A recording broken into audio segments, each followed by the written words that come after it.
Chapter 126. While Thomas was still worried, there was a loud bang and the door of the dormitory was suddenly opened. Malfoy walked in with his two personal bodyguards, Goyle and Crabbe. Adult. Two shouts rang out in unison, and Goyle and Crabbe first bowed respectfully to Thomas, then quickly stood behind Malfoy.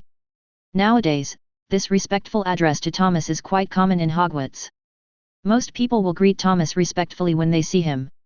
The salutes like Goyle and Crabbe usually come from the children of pure-blood wizard families in Slytherin College. Thomas has no special intention to correct this. After all, this hierarchical concept has been deeply rooted in their hearts. "Oh my god, cousin, this is so cool. Can I touch this dragon egg?" Malfoy's face was full of excitement and he ran towards the corner impatiently. "Sure." Thomas smiled and nodded in response. "Can it really hatch little dragons, cousin?" Malfoy asked with his eyes shining, unable to hide his excitement. "Maybe, who knows?" Thomas raised the corner of his mouth slightly and said jokingly with a smile. "Really? This is awesome." Malfoy couldn't hide his excitement, his voice trembled with excitement. He rushed out of the dormitory like a gust of wind, his speed was amazing. After a while, when he returned to the room, his hands were full of wood. "I just ran to the lounge to get this. I have carefully read the relevant information. In order to successfully hatch the dragon egg, it must be baked in the fire." Malfoy explained cheerfully, his eyes twinkling with confidence. "Because the temperature after being roasted by fire is very close to the temperature of dragon's breath, it can make these little dragon eggs feel that their parents are beside them." Then Malfoy added enthusiastically. "At the same time, doing so can also appropriately raise the temperature of the dragon egg itself, which is more conducive to the hatching process." Malfoy talked non-stop while he skillfully stacked the wood high into the sky. After finishing all this, he quickly took out his wand from his pocket and whispered a spell. "The flames are blazing." In an instant, a blazing flame shot up into the sky, instantly engulfing the pile of wood. Then, Malfoy quickly and carefully placed the golden dragon egg in the fire. "Just wait and see. I will definitely help my cousin hatch a powerful fire dragon first." Malfoy held his head high and declared confidently. "Oh my god, it turns out that our young master is the most amazing." Gao on the side exclaimed sincerely. "You are absolutely right. Young master, you are really the most capable assistant to the master." Crabbe immediately echoed the voice, with a flattering smile on his face. Thomas looked at Malfoy, who was standing with his hands on his hips and laughing up to the sky, and sighed helplessly. He decided to keep this secret for a while. After all, it would be too cruel for Malfoy to find out that what he had hatched with all his efforts was not a little fire dragon, but a mere piece of paper. However, I believe that Headmaster Dumbledore will issue a notice by then. Well, in this way, when Malfoy receives the news, he may be able to face this cruel fact more calmly. Thomas just realized that the smoke around him was getting thicker and thicker, and suddenly remembered, oh no. The Slytherin College lounge is located at the bottom of the Black Lake, so where are the windows for ventilation? Damn it! If this continues, I'm afraid everyone will die of suffocation. Breathing spell. There was only a slight shout, followed by a streak of black light across the sky. An event suddenly appeared on the ceiling of the room, sucking in the thick smoke continuously. "Turn your gaze to the other side. Harry, come and have a look. There is a stream of air gushing out here. This must be an important clue. Maybe." Before Ronald could finish his words, thick smoke rolled towards him like a surging tide. A moment later, a figure with a dark face appeared in front of Harry. If it weren't for those big eyes and white teeth, Harry felt that if Ronald stood in a darker place and closed his eyes, he might be able to achieve the effect of the disillusionment charm directly. Ha! Before Ronald could finish his words, a thick mist gushed out from his body, instantly dyeing Ronald's body darker again, even his teeth were instantly stained. At this moment, Harley was about to rush forward to rescue Ronald, but suddenly, a righteous bat appeared in front of her.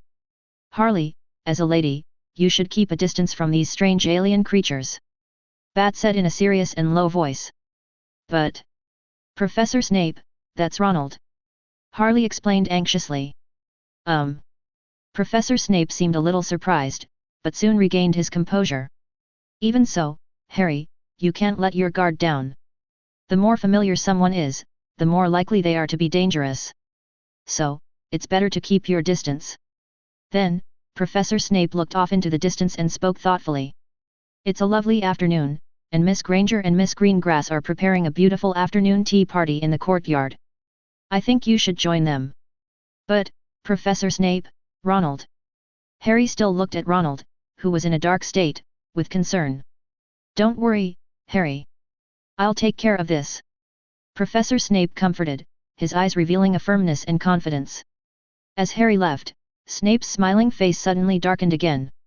Anyway, Ronald was no longer surprised. As long as Harry turned into Harry, Snape would be like wearing two masks and could switch between them at any time. Mr. Weasley, as a student of Hogwarts you should pay attention to your appearance. 10 points will be deducted from Gryffindor for your performance.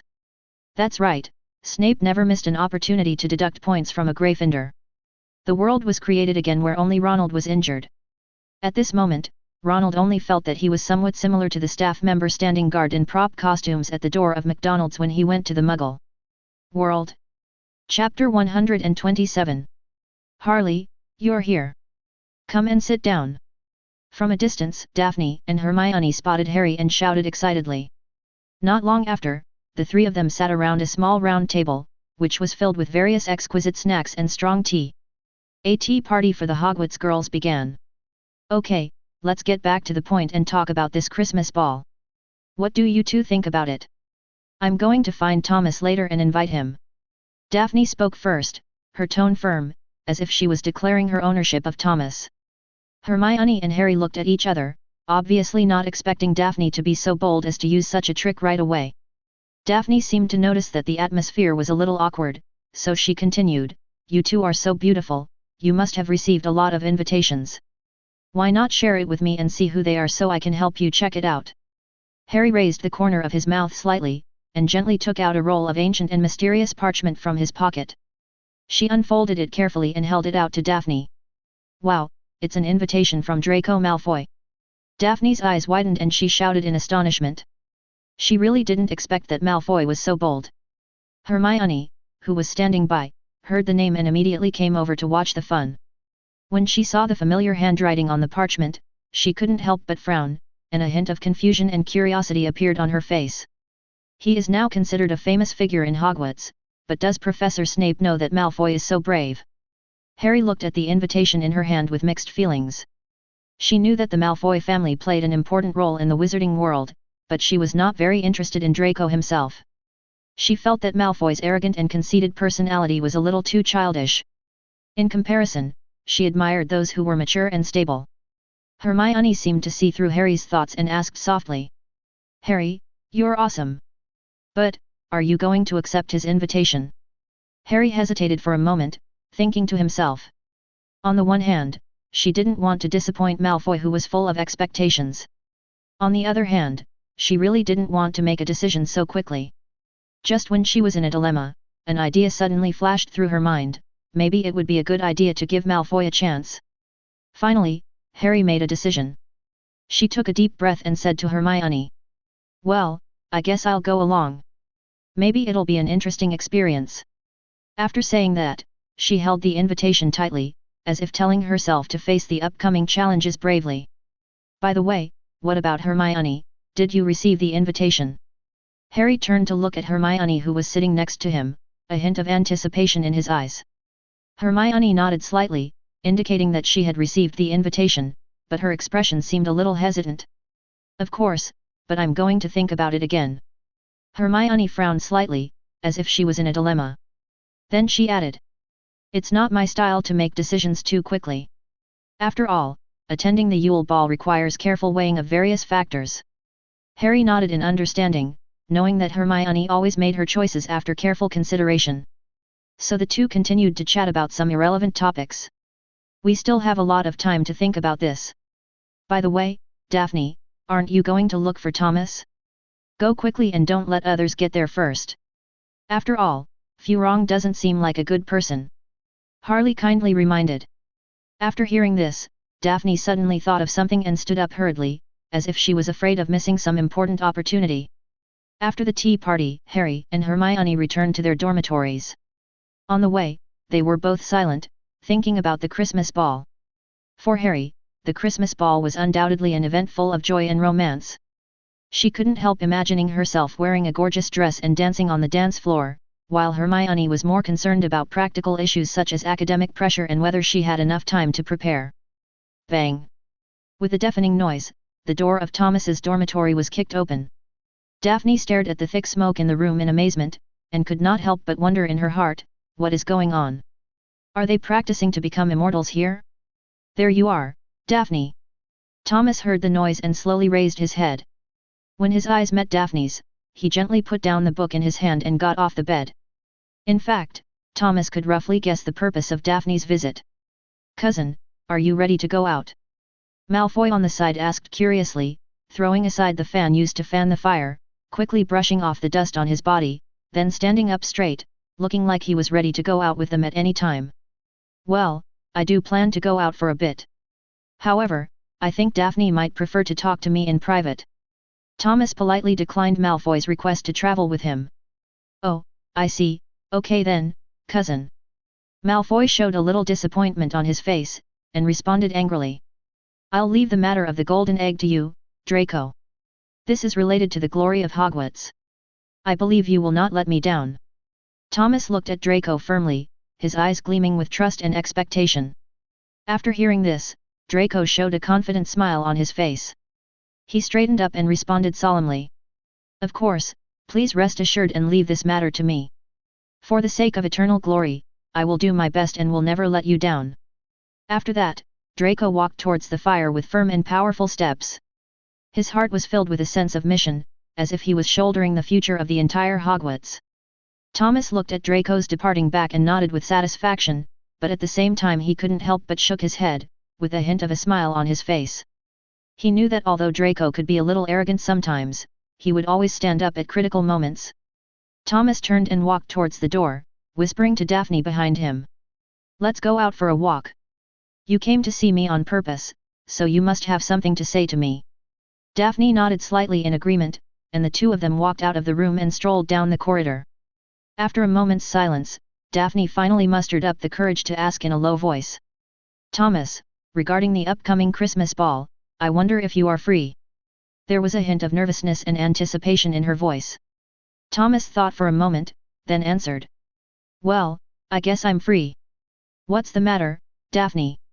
He looked at Daphne curiously, trying to read more from her expression. Daphne's cheeks instantly flushed, she lowered her head shyly and spoke softly. So, will you be my dance partner? The last few words were spoken extremely softly, as if afraid of being heard by others.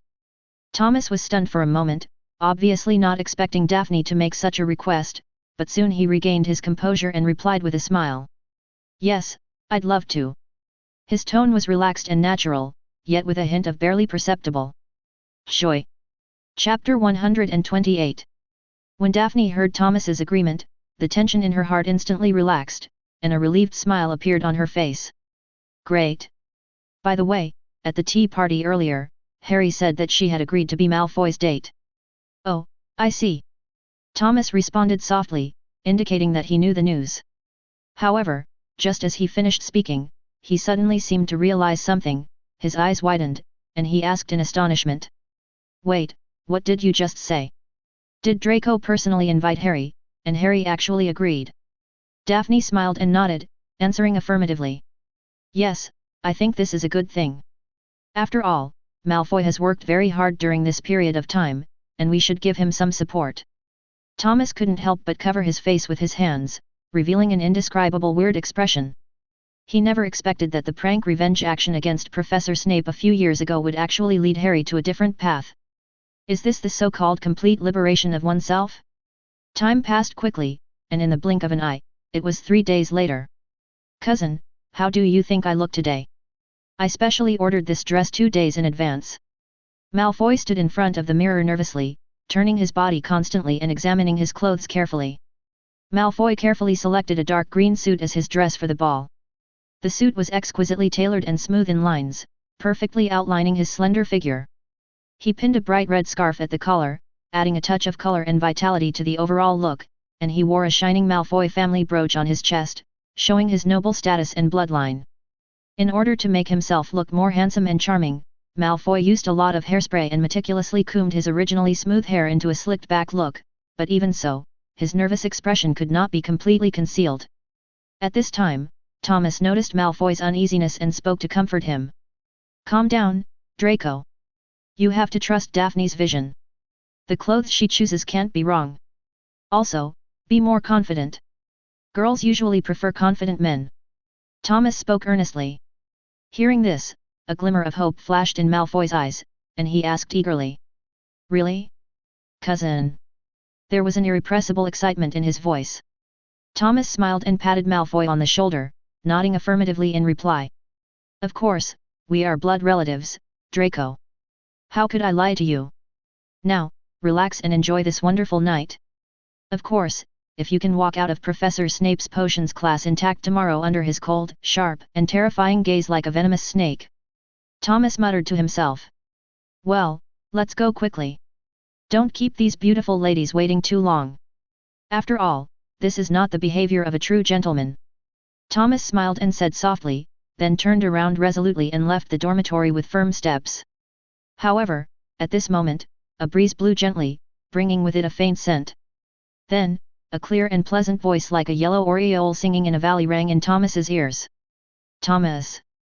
Thomas stopped and slowly turned around, and what came into his sight was the breathtakingly beautiful figure, Daphne.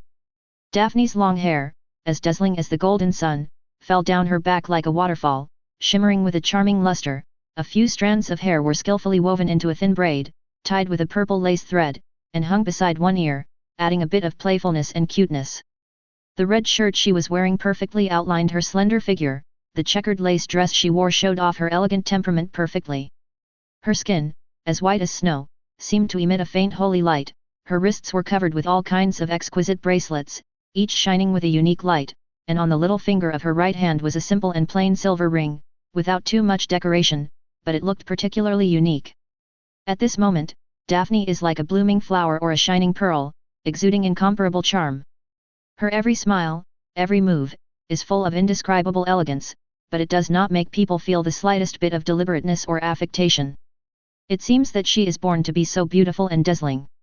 Harry, who was standing next to Daphne, was stunning in her gorgeous outfit. Since she inherited the immense wealth of the Potter family, she has become a truly wealthy girl.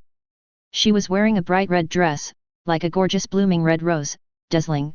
3,000 strands of soft black hair fell on her shoulders like a waterfall, making her skin look as white, delicate, and crystal clear as snow. At Thomas's urging, Malfoy walked forward a little nervously and carefully took Harry's arm. At this moment, everyone's face was filled with smiles of joy and satisfaction. Even Hagrid, who is usually rough and bold, made an exception and put on a dignified and decent suit. He stared at Ms. Maxime beside him with an adorable smile on his face. As the melodious music slowly sounded, everyone entered the venue one by one with elegant and light steps, holding hands with their respective partners, dancing to their heart's content on the dance floor with graceful and elegant postures. However, just as everyone was immersed in the joyful atmosphere, something unexpected happened quietly in the kitchen of Hogwarts. A dark shadow stretched out his evil hand, gently opened a packet of mysterious powder, and then mixed it into the wine without anyone noticing. And around this dark shadow, the bodies of the Hogwarts elves who had been killed were lying in all directions. "Laugh, dance, this will be your last happy time." A pale and cold voice came from the black robe. The air around was constantly condensing and mist appeared. Chapter 129. Outside Hogwarts, the sky was overcast, and the atmosphere was oppressive and tense. Hundreds of Death Eaters in black robes and with ferocious faces gathered together, their eyes flashing with fanaticism and evil. Standing at the front of the group was none other than the Dark Lord who had once terrified the entire wizarding world. Voldemort. At this moment, his figure seemed somewhat illusory, as if he had not yet fully recovered his strength, but the terrifying aura emanating from him had not diminished in the slightest. "Master, isn't this too risky? After all, you..." a Death Eater said in a trembling voice. "I'm not fully resurrected yet, am I?" Voldemort turned his head and looked coldly at the Death Eater who was speaking, with a cold light flashing in his eyes. The Death Eater immediately lowered his head in fear and dared not speak again. "But it doesn't matter. All the ceremonies have been prepared. Hogwarts will become history from today." Voldemort spoke through gritted teeth, his voice full of hatred and determination. "The blood of my enemies will open the door to the living for me. Ha ha ha ha ha." Voldemort's crazy laughter echoed in the air, making people feel creepy. However, how did all this happen? The cause of the incident can be traced back to 5 days ago. At that time, Voldemort was still in a deep sleep. Suddenly, he felt an extremely powerful wave of magic. The magic was so strong that he was awakened even in his sleep. Voldemort was shocked. He knew what this level of magic fluctuation meant. After some investigation, he found that the source of this magic power came from the Sky Throne that was lost in the war. Voldemort has always coveted this mysterious throne. He knows that it contains great power and secrets, but for various reasons, he has never been able to uncover it. Now, this sudden fluctuation of magic power makes him realize that the opportunity has finally come. So, Voldemort led a group of Death Eaters to the lost place of Sky Throne without hesitation. When they arrived there, they found that no matter what method they used, they could not break the seal around the throne. Voldemort was extremely anxious and unwilling to give up.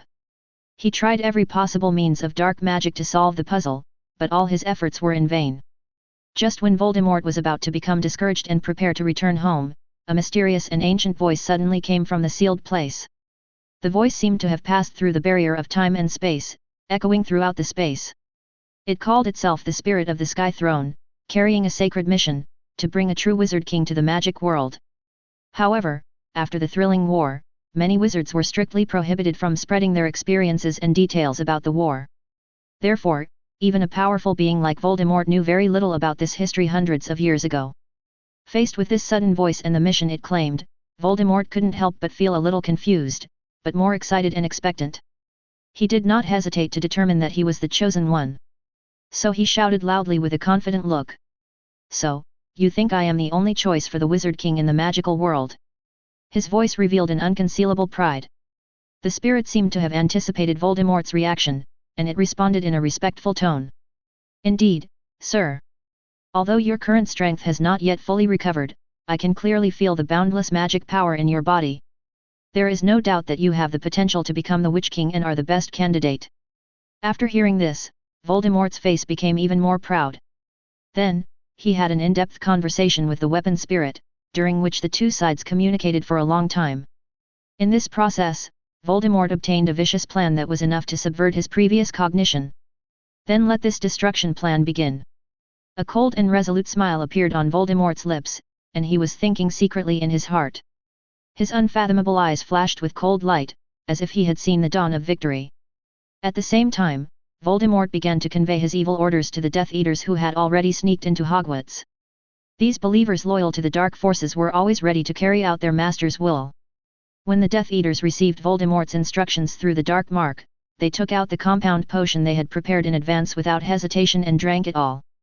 In an instant, a strange change swept over, the Death Eaters' bodies gradually shrank, and finally turned into goblin-like appearances. Then, groups of Death Eaters disguised as goblins, holding bottles filled with poisoned wine, quietly moved towards the banquet venue. Their steps were light and strange, making people shudder. At this moment, Snape, who was alone in the potion room, immersed in studying potions, suddenly felt a sharp pain in his arm. He looked up in astonishment and looked at the dark mark on his arm. This sudden pain meant that Voldemort was giving him an order at this moment, but what kind of task would it be? At the same time, the mysterious mark began to beat wildly, and each pulse was like a heavy hammer hitting Snape's temple, giving him a splitting headache. The next second, some fragmented fragments flooded into his mind like a tide: Hogwarts, poison, gate, massacre. These words were pieced together in Snape's mind like a puzzle, gradually forming a terrible picture.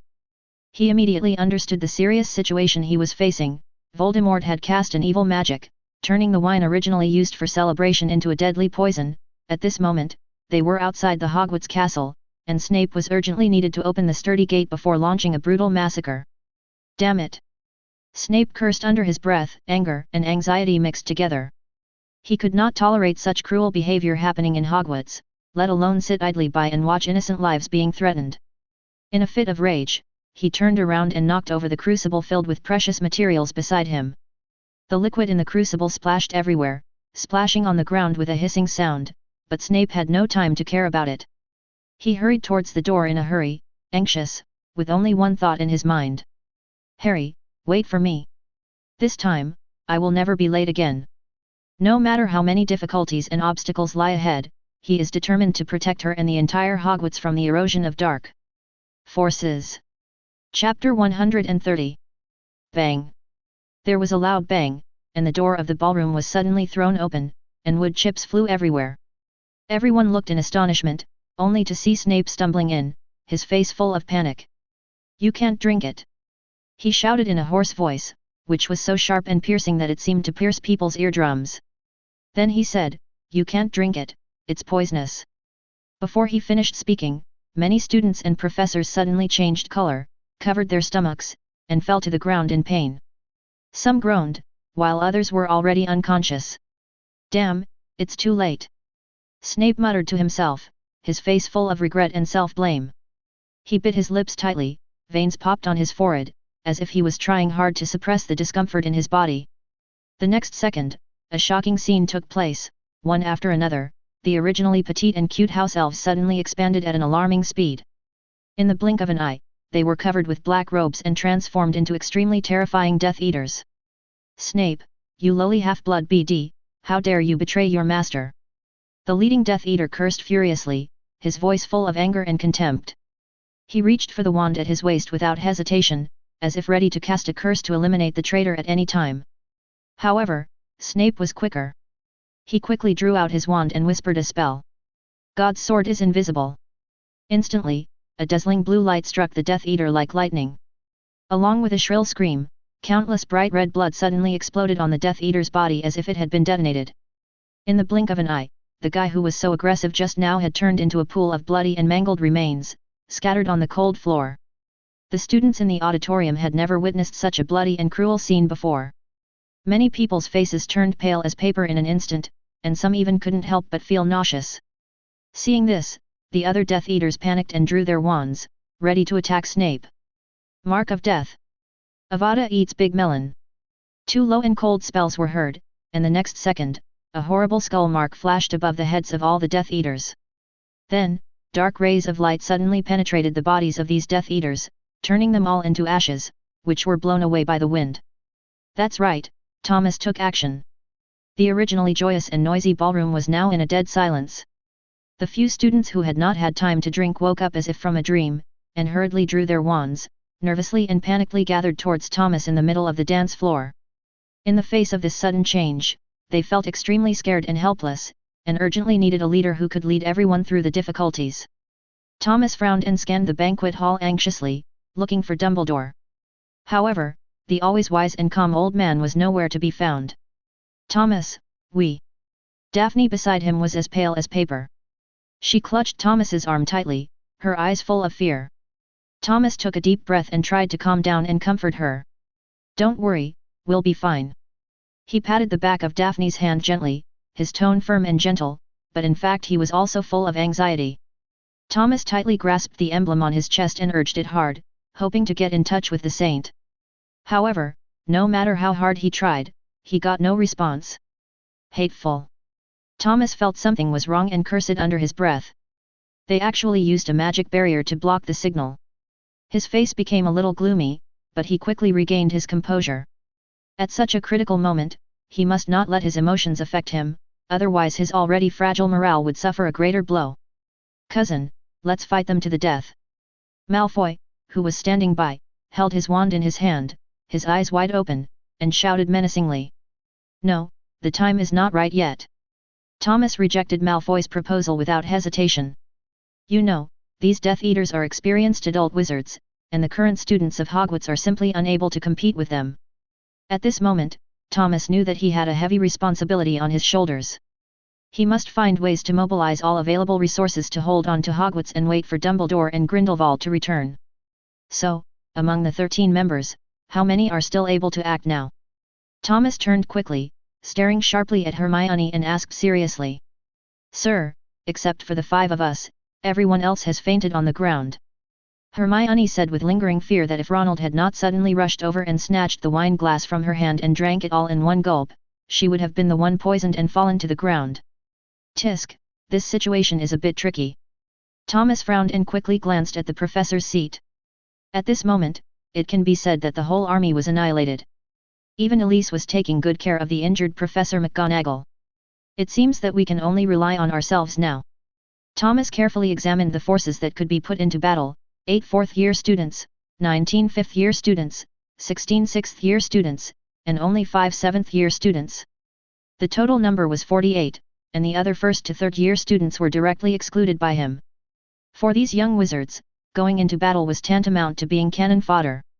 Hermione, Harry, you will immediately go to the classrooms of grades 1 to 3, wake up all the little wizards, and bring them to the banquet hall to gather for the transfer. Thomas gave the order decisively. The rest of you, please follow the orders of Draco and Daphne and deploy at the several entrances of the castle. Everyone must remain vigilant and be ready to deal with any possible danger at any time. As Thomas finished his words, everyone in the hall moved quickly and orderly like a swarm of startled bees. So, Dean Snape, I am planning to go to the entrance of the castle gates to build the first line of defense. I was wondering if you would be willing to come with me. Thomas's eyes were firm and full of determination, but at the same time, he looked at the stern-faced and serious Dean Snape with a hint of expectation. However, Snape did not respond to Thomas's request immediately. He just raised his head silently and stared at Harry's back as he walked away, with a complex emotion in his eyes. After a moment's silence, Snape finally spoke. Let's go. Even if you have a mind as dull as a troll, I cannot let my student go alone in danger.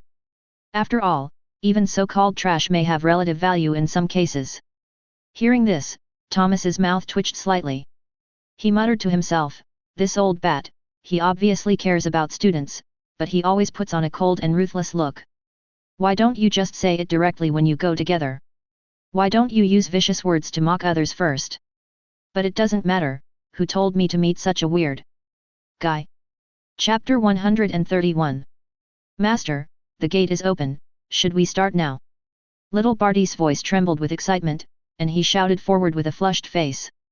The Death Eaters around him became wildly excited, and some even began to scream uncontrollably. They were unable to suppress their inner excitement. After all, they had been extremely depressed for some time. In fact, most of them were just ordinary pure-blood wizards, without any real noble titles. Back then, when Voldemort provoked that thrilling war, the high-ranking and self-important 28 holy clans made a lot of money, even the lower-ranking nobles also tasted a lot of sweetness. However, this group of ordinary pure-blood wizards did not get a share of it, but with the resounding name of Voldemort, they could still be domineering. Even so, this was still acceptable. But what was even more tragic was that after Voldemort's sudden death, the Ministry of Magic immediately launched a large-scale crackdown on Death Eaters. Those once arrogant nobles only needed to spend a little money to easily package themselves into the image of pitiful victims and successfully get rid of the sins they had committed in the past. However, the fate of those ordinary pure-blood wizards, or half-blood wizards with unrealistic fantasies, is extremely tragic. Unable to pay the expensive ransom in exchange for freedom, they can only be forced to accept the ruthless brand of the Ministry of Magic, becoming notorious dark wizards and being escorted to the creepy Azkaban prison. There, every day is an endless torment, and they must endure the mental destruction brought by the Dementors. Such a long period of torture, lasting for more than 10 years. Finally, one day, they were freed, but without the support of rock-solid faith, the backlash caused by this kind of liberation would become extremely terrible. Kill. Kill them all. Long live the Dark Lord. Long live Voldemort. The Death Eaters screamed strangely and rushed towards the gate of Hogwarts like a group of crazy beasts. They held their wands tightly in their hands and continuously shot black magic seals symbolizing the identity of Death Eaters into the sky. In an instant, the entire sky was covered with dense green skulls, as if foreshadowing the arrival of a huge disaster. Cats. With a crisp sound, the majestic gate of Hogwarts Castle slowly opened, and 2 figures appeared in front of everyone. They were Thomas and Snape, standing at the door with solemn expressions, like 2 unshakable mountains. Oh, well done, my servant, you actually succeeded in opening the gates of Hogwarts. Voldemort stood on a high place, looking down at the man in front of him, with an uncertain light flashing in his eyes. However, his voice quickly turned grim. But where are the others? And why are you standing with that little BD from the Black family?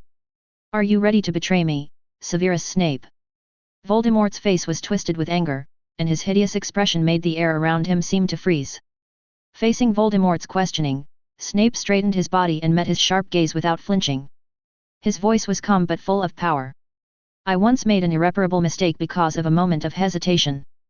But this time, I will never make the same mistake again. At this moment, Snape had only one belief in his heart, to protect Harry. Even if the enemy in front of him was the dreaded Dark Lord Voldemort and his hundreds of dark wizards, he was not afraid. Traitor! How dare you betray your great master? Bella screamed hysterically, waving her wand and rushing straight towards Snape. Followed by a roar. Avada eats Big Melon. A deadly green light shot out from the tip of Bella's wand. At the critical moment, Snape used the apparition charm, and his figure flashed by like a ghost, narrowly avoiding the attack. Then, he quickly counterattacked and started a fierce battle with Bella. I have to say, Dean Snape, you really recognize my abilities very highly. Thomas smiled bitterly as he looked at the densely packed Death Eaters that were surging like a tide in front of him. He sighed inwardly, but his eyes remained firm. However, facing these minions, he really had no interest in getting too involved with them. Luo! As Thomas's deep voice sounded, a blazing flame as black as ink suddenly swept over, instantly engulfing the entire battlefield. Many Death Eaters who were caught off guard were infected by the terrifying black flames and turned into ashes in an instant, disappearing without a trace. Stay away from the flames! Seeing that the situation was not good, Voldemort shouted loudly and quickly cast magic to try to resist the fierce fire attack. Suddenly, the black flames rose into the sky like a ferocious roaring dragon, while the orange flames turned into a huge and ferocious python, pouncing on each other with its fangs and claws bared. In the blink of an eye, the two huge monsters transformed by flames collided fiercely with each other, making a loud noise that shook the earth. Keep attacking! Thomas was not afraid at all. He muttered something to himself and controlled the fierce fire to continuously increase the intensity of the fire, not giving the enemy any chance to breathe. However, with the help of Voldemort, many Death Eaters managed to escape from Fiend Fire's encirclement. Concentrate your fire on the caster, he is alone. Little Barty screamed loudly and quickly shot out a sinister green killing curse, heading straight towards Thomas. The other Death Eaters came to their senses as if awakened from a dream, raised their wands, and launched a direct attack on Thomas without hesitation. At this critical moment, they suddenly felt two dazzling lights flashing before their eyes, one gold and one green. In the blink of an eye, two gigantic creatures suddenly appeared on the battlefield, blocking all incoming attacks like a solid wall. The golden figure was undoubtedly Kukar Khan. Its 30-meter-long snake body looked even more majestic at this moment, and its wings spread out as if covering the entire sky. The basilisk's unique death sight made a large number of black wizards fall to the ground in just an instant. At the same time, another green figure also attracted attention. It was the snake spirit. Although its size was not as amazing as Kukulkan's, it was still more than 10 meters long. It rushed into the group of wizards and crushed them mercilessly, causing many black wizards to die. Chapter 132. The Death Eaters, which originally had hundreds of men, lost more than half of their men in an instant under the ruthless slaughter of these two behemoths. Don't look them in the eye. Spread out and attack! Voldemort shouted at the top of his lungs. At this moment, his face was so gloomy that it seemed as if ink could drip out of it. I thought that the carefully planned conspiracy had successfully made more than 90% of the people in Hogwarts lose their fighting power, but I didn't expect it to end up in such a mess. What's worse is that this is before Dumbledore intervenes. Damn it! Now, most of the Death Eaters were entangled by these two ferocious beasts and could not escape. Although Voldemort used all his skills and tried his best, he could only barely tie with the brat from the Black family, and even gradually showed signs of defeat. Could it be that he was going to fail again? And he was defeated by a child who was still wet behind the ears, not to mention that he was leading a powerful army of dark wizards this time. No, absolutely not. I can never give up. At this moment, a bright red magic circle suddenly shone under Voldemort's feet. This was a strange sorcery taught to him by the spirit of the Sky Throne, which could transform life into an endless supply of power. The huge, scarlet, dazzling blood-red magic circle suddenly began to wriggle wildly, and continuously extended creepy tentacles. These strange tentacles pierced into the bodies of the Death Eaters who were fighting fiercely with Kukulkan and the snake spirit like venomous snakes. In an instant, countless powerful magic powers surged out like a tide, and a large amount of precious blood was also forcibly absorbed and swallowed. Many Death Eaters who had hoped to survive were beaten to death by Kukulkan's ruthless poisonous tail. After seeing such a horrific and bloody scene, many Death Eaters could not help but feel a strong desire to retreat. Although they were indeed extremely crazy, they were not stupid and dull. At this moment, Voldemort had obviously regarded their lives as a gamble, trying to win this life and death war. For these Death Eaters, if they had only died heroically in a fierce battle, perhaps they could still accept it calmly. However, facing the current desperate situation where they have no ability to resist and can only wait to die, it is really unbearable. As a result, more and more Death Eaters struggled desperately, trying to get rid of the terrible tentacles tightly wrapped around their bodies. They used all their skills and cast all kinds of colorful spells, hoping to break the shackles of this tragic fate. Unfortunately, things did not go as planned, and no matter how hard they tried, it was in vain. Damn it! Voldemort, you are so cruel that you want to kill us. Are you crazy? Don't you know we are all your own people? Die! You damned monster! BD! BD! I curse your entire family for 18 generations, Voldemort! Master, please spare me, I am loyal to you. For a moment, shouting, scolding and pleas for mercy resounded throughout the battlefield, one after another, without stopping. However, facing all this, how could Voldemort take it to heart? At this moment, he was immersed in the powerful magic power that was constantly replenishing his body. This feeling was unprecedented and even surpassed his most glorious moment. It's wonderful, this is the taste of magic, ha ha ha. Voldemort laughed crazily, and at the same time, he increased the output of magic power in his hands without hesitation. In an instant, the giant python, which was originally at a slight disadvantage, suddenly grew several times larger, emitting a terrifying aura that made people's heart pounding, and it actually overwhelmed Thomas's black dragon in one fell swoop. Damn it, what kind of witchcraft is this? Thomas cursed under his breath, beads of sweat rolling down his forehead. He could clearly feel that the limited magic power in his body was rapidly draining away, as if it was being devoured by an invisible force. However, at this moment, a sly look flashed in Thomas's eyes. Voldemort, oh Voldemort, are you naive enough to think that I would be unprepared? The wand in Thomas's hand suddenly emitted a dazzling black light, and the gemstone inlaid on the tip of the wand flashed a mysterious light. As the light shone, the small magic pool attached to the wand began to continuously supply magic power to Thomas, replenishing the energy he had previously consumed. After replenishing his magic power, Thomas instantly regained some of his confidence, and the black dragon, which was originally at a disadvantage, seemed to be injected with new vitality. Its body size increased several times again, and it started a thrilling hand-to-hand combat with the giant python. At this moment, the battle had turned into a protracted battle of endurance. Both sides were gritting their teeth and holding on, neither of them was willing to give in easily. Either the brutal Death Eaters under Voldemort would be annihilated first, or Thomas would use up the last bit of his magic power and the magic pool would dry up. At the same time, Snape, who was fighting fiercely on another battlefield, naturally also noticed the two increasingly powerful magical fluctuations not far away. His heart tightened, and he couldn't help but sweat for Thomas, but at the moment he was unable to do anything else, so he could only pray silently in his heart that Thomas could hold on. Severus, how dare you lose focus while fighting me? Do you think my skills have become rusty because I have been in Azkaban without a wand for more than a decade? Bella shouted at the top of her lungs, and at the same time, the wand in her hand shot out deadly killing curses like lightning, flying straight towards Snape. As Bella's words became more and more frantic, her attacks became more fierce and fierce. Or has being a professor at Hogwarts for so many years given you the illusion that you are strong enough to challenge the Master's authority? I'll tell you, BD. At this moment, Bella's eyes were full of fanaticism and obsession, as if the person standing in front of her was not her former colleague or friend, but her sworn enemy. No one can defeat the great Master. The one who wins in the end must be the Master. And you, this hateful traitor, this disgusting slug, I will never let you die easily. I will torture you slowly and let you taste the pain, so that you can neither live nor die. Chapter 133. Hanging Bells. Snape nimbly dodged the 3 incoming killing curses and turned quickly, waving his wand and chanting a spell. In an instant, Bella seemed to be tightly grasped by an invisible force, and her whole body was suspended in the air, struggling desperately.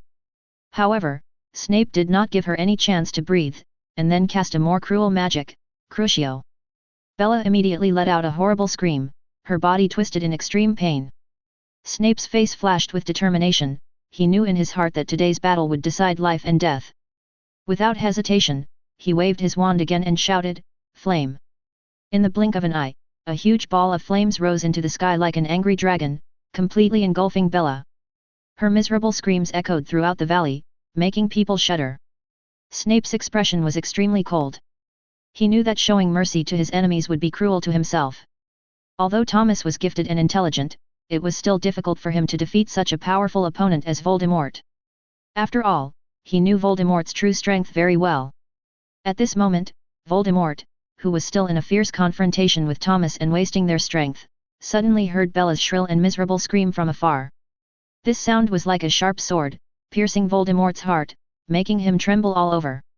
Bella, something happened. Voldemort's heart tightened, and he thought to himself.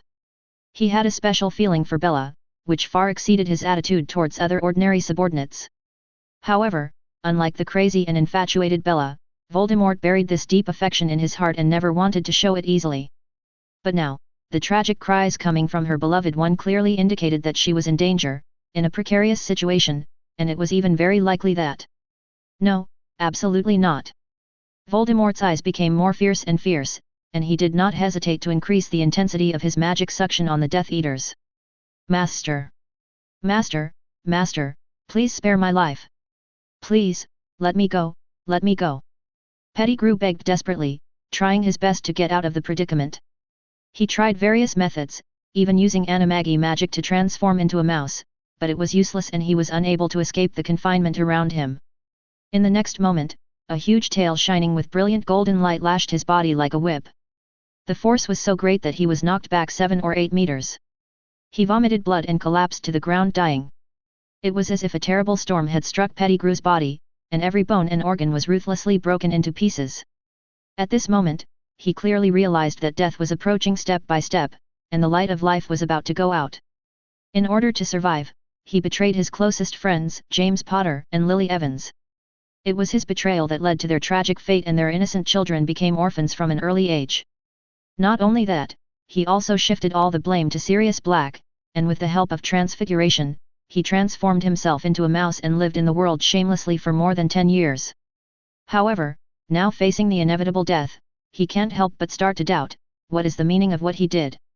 Are those extremely cruel and beastly behaviors just to prolong that insignificant life? The pain from his body being drained away surged like a tide, but it also prevented him from falling into a coma. Although his consciousness gradually blurred, he knew that he could no longer hold on. At this moment, the illusion appeared before his eyes like a bubble. 4 young figures wearing Gryffindor robes appeared in front of him. They smiled and slowly stretched out their hands to him. I can really. Pettigrew muttered to himself with his last bit of strength. His voice was so weak that it was almost inaudible, as if it was an echo from the underworld. The 4 hands reaching out to him were like a life-saving straw, giving him a glimmer of illusory hope. But this was ultimately just a fantasy before death, and it could not change any facts. As his vitality was completely exhausted, Pettigrew closed his eyes forever with endless regret and guilt. Voldemort didn't even think it was unnecessary to even look at Pettigrew's death. In his eyes, there were only 2 types of Death Eaters, useful people like Bella and bargaining chips that could be discarded at any time. At that moment, he had only abandoned an insignificant chess piece named Pettigrew. Now, there were only a few Death Eaters left on the battlefield, less than 20. And Thomas's source of magic seemed to have dried up, and he had no more power to use. Am I going to die like this? Such a terrible thought came to Thomas's mind. The hand that had been tightly holding the wand suddenly loosened powerlessly and he fell heavily to the ground. The huge black dragon formed by the fierce fire was ultimately no match for the endless stream of fire snakes and was completely swallowed up by them. Ha ha ha ha, the final victory still belongs to me, the little brat from the Black family. Voldemort let out a crazy and shrill laugh. Now, I can give you another chance to choose, willingly let me put the dark mark on you, and from now on you will be loyal to me. Facing Voldemort's arrogant request, Thomas used his remaining strength to respond with difficulty and determination. Dream on, little Tom. Even if today is the end of my life, I will never give in to a despicable BD like you who was born with the help of aphrodisiacs. When Voldemort heard Thomas's words, his originally proud face instantly turned gloomy. He never acknowledged his Muggle blood, so he used magic to deliberately remove his father's blood. He has always believed in the idea of pure blood supremacy and has been talking about it endlessly. In addition, he once personally investigated his own life experience. When he learned the truth, he always felt that it was a great shame that could not be erased in his lifetime.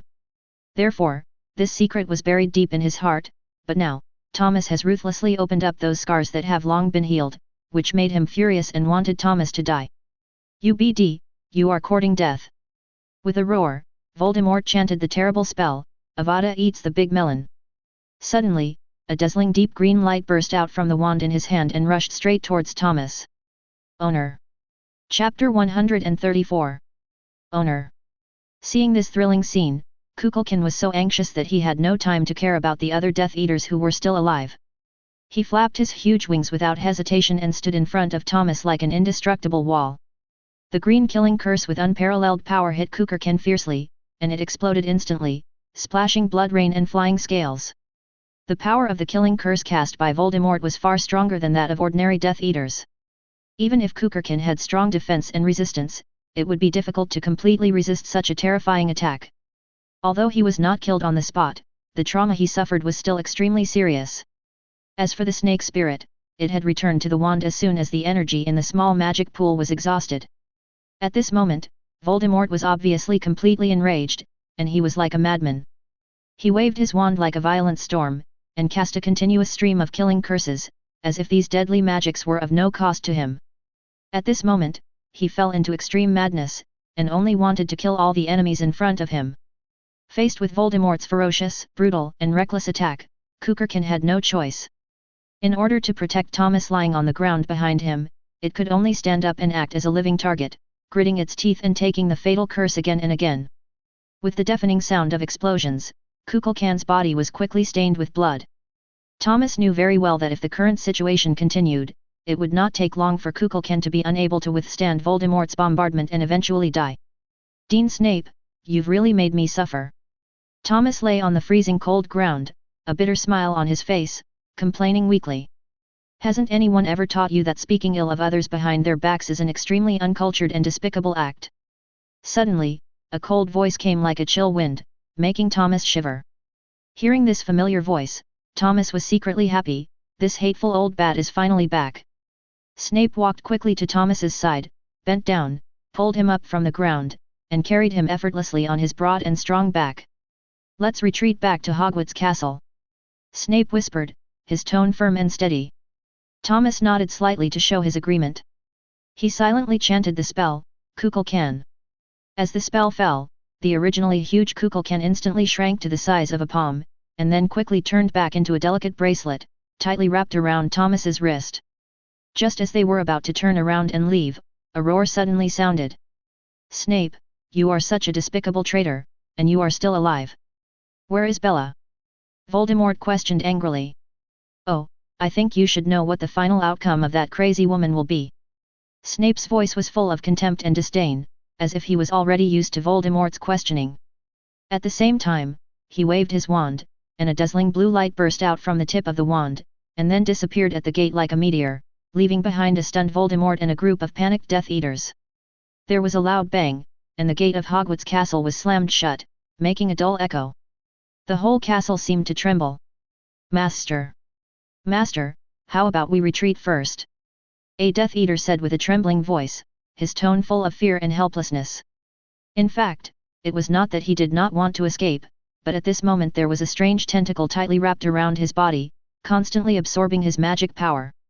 This kind of pain made him almost unbearable, but he was powerless. Recalling the tragic battle they had just experienced, they originally had a total of 800 to 900 people going out together, but now there are only 7 or 8 survivors left. Such a huge casualty ratio is really unbelievable. Faced with such a cruel reality, he secretly vowed in his heart, as long as he could successfully escape from this place and return to a safe area, he would immediately pack his bags and fly away without hesitation. No matter which country's magic world he went to, he would not hesitate to become an undocumented illegal. For him, as long as he could stay away from this crazy master and this terrible war, everything else seemed unimportant. However, Voldemort did not respond to the Death Eater's request, and did not even look at him. Voldemort gently waved his wand, and the next second, the Death Eater who had previously suggested retreating suddenly felt an unprecedented strong suction coming from the tentacles. The next second, a horrifying scene took place. the Death Eater who was still talking had all the water in his body sucked out by a powerful force in the blink of an eye, turning into a shriveled and terrifying corpse. The other Death Eaters who wanted to say something closed their mouths in fear, fearing that they would be the next to suffer. Although these strange tentacles were constantly absorbing their magic and blood, they would not kill them immediately in a short period of time. However, if anyone dared to speak at this time, the fate that awaited him would be to become a lifeless mummy. Go on, attack Hogwarts with all your might. Voldemort's hoarse, low, murderous voice seemed to come from hell, echoing in the ears of the remaining 6 Death Eaters. At this moment, Voldemort has fallen into a state of madness under the heavy blows one after another, and his desire for power has long disappeared. He has only one obsession in his heart, to kill Thomas and Snape and avenge his beloved Bella. The 6 remaining Death Eaters looked at each other, their eyes revealing despair and helplessness. In the end, they waved their wands and launched a frantic attack on the gate of Hogwarts. Dazzling magical lights rained down on the solid castle gate, but because of the special spell cast on the door, ordinary spells had no effect on it. Get out of my way. You are a bunch of idiots who are always causing trouble and can't do anything. Get out of the way and let me do it.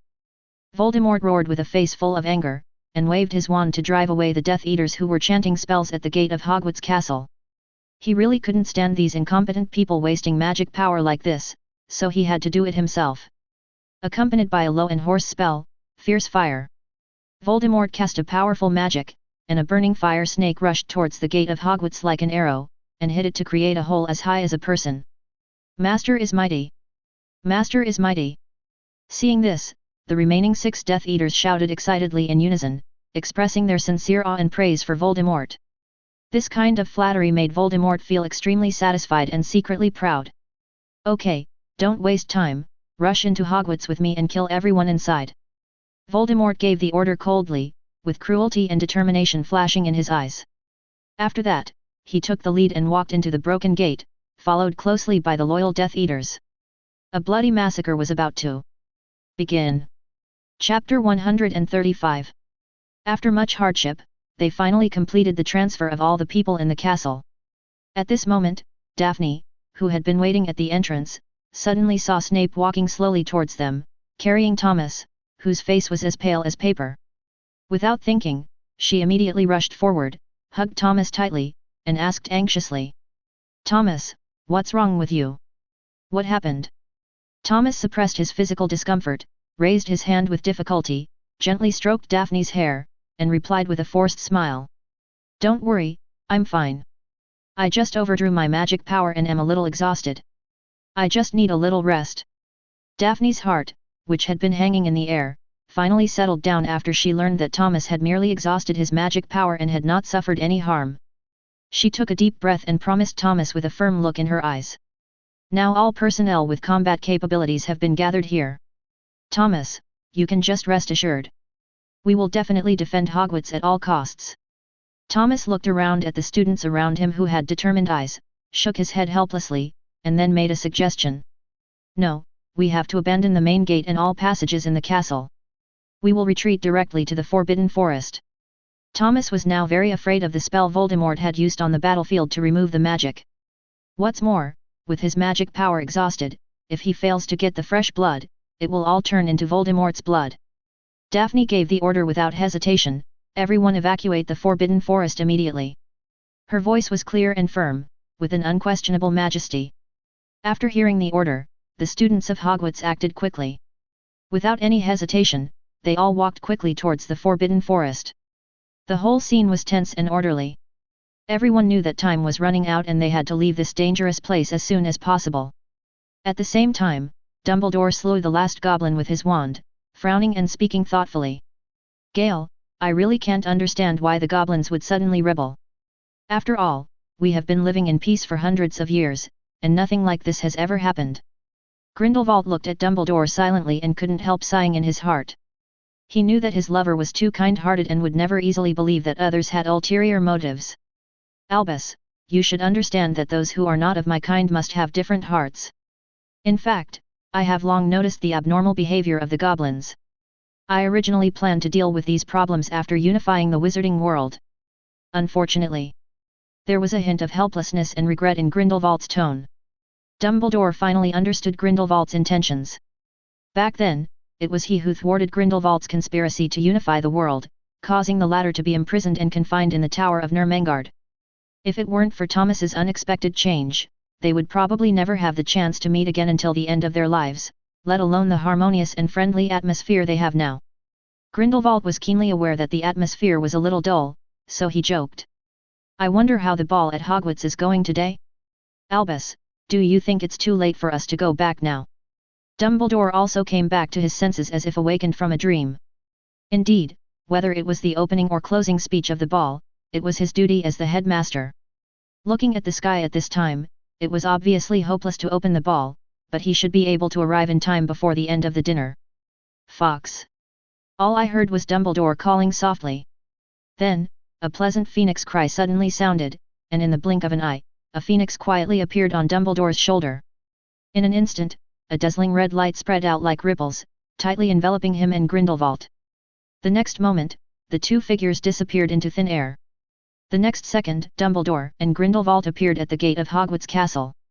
The many corpses lying all around made the two men frown. The ground was filled with fractures of varying sizes, all showing the brutality of the battlefield. If Dumbledore hadn't seen the corpse of his student, he would have probably collapsed. Albus, we've fallen into a trap. These corpses all have black skull marks on their bodies. They must be dark wizards from the Death Eaters. There is a magic barrier around the castle? It is to cut off the communication between the people in the castle and the outside world. Grindelwald analyzed calmly. We have to get to Hogwarts immediately. As Dumbledore spoke, he took out the Elder Wand and walked quickly into Hogwarts Castle. Dumbledore and Grindelwald walked into the castle, which was filled with a strong smell of death. They looked around vigilantly, looking for signs of other survivors. Suddenly, a deep laugh was heard, echoing in the empty corridor. Grindelwald subconsciously stood in front of Dumbledore, raising his wand to prepare for possible attacks. Haha, you are finally here, Dumbledore and Grindelwald. A hoarse voice came from the shadows, this game has just begun. As the voice approached, a figure in a black robe gradually emerged. Dumbledore looked closely and found that it was Voldemort. How come you are here? Dumbledore asked with disbelief in his voice.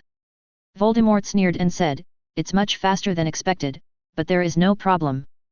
Hogwarts will be mine. Voldemort has already devoured the magic of the other 6 Death Eaters, and now that he is mentally confused, his self-confidence has reached an unprecedented level.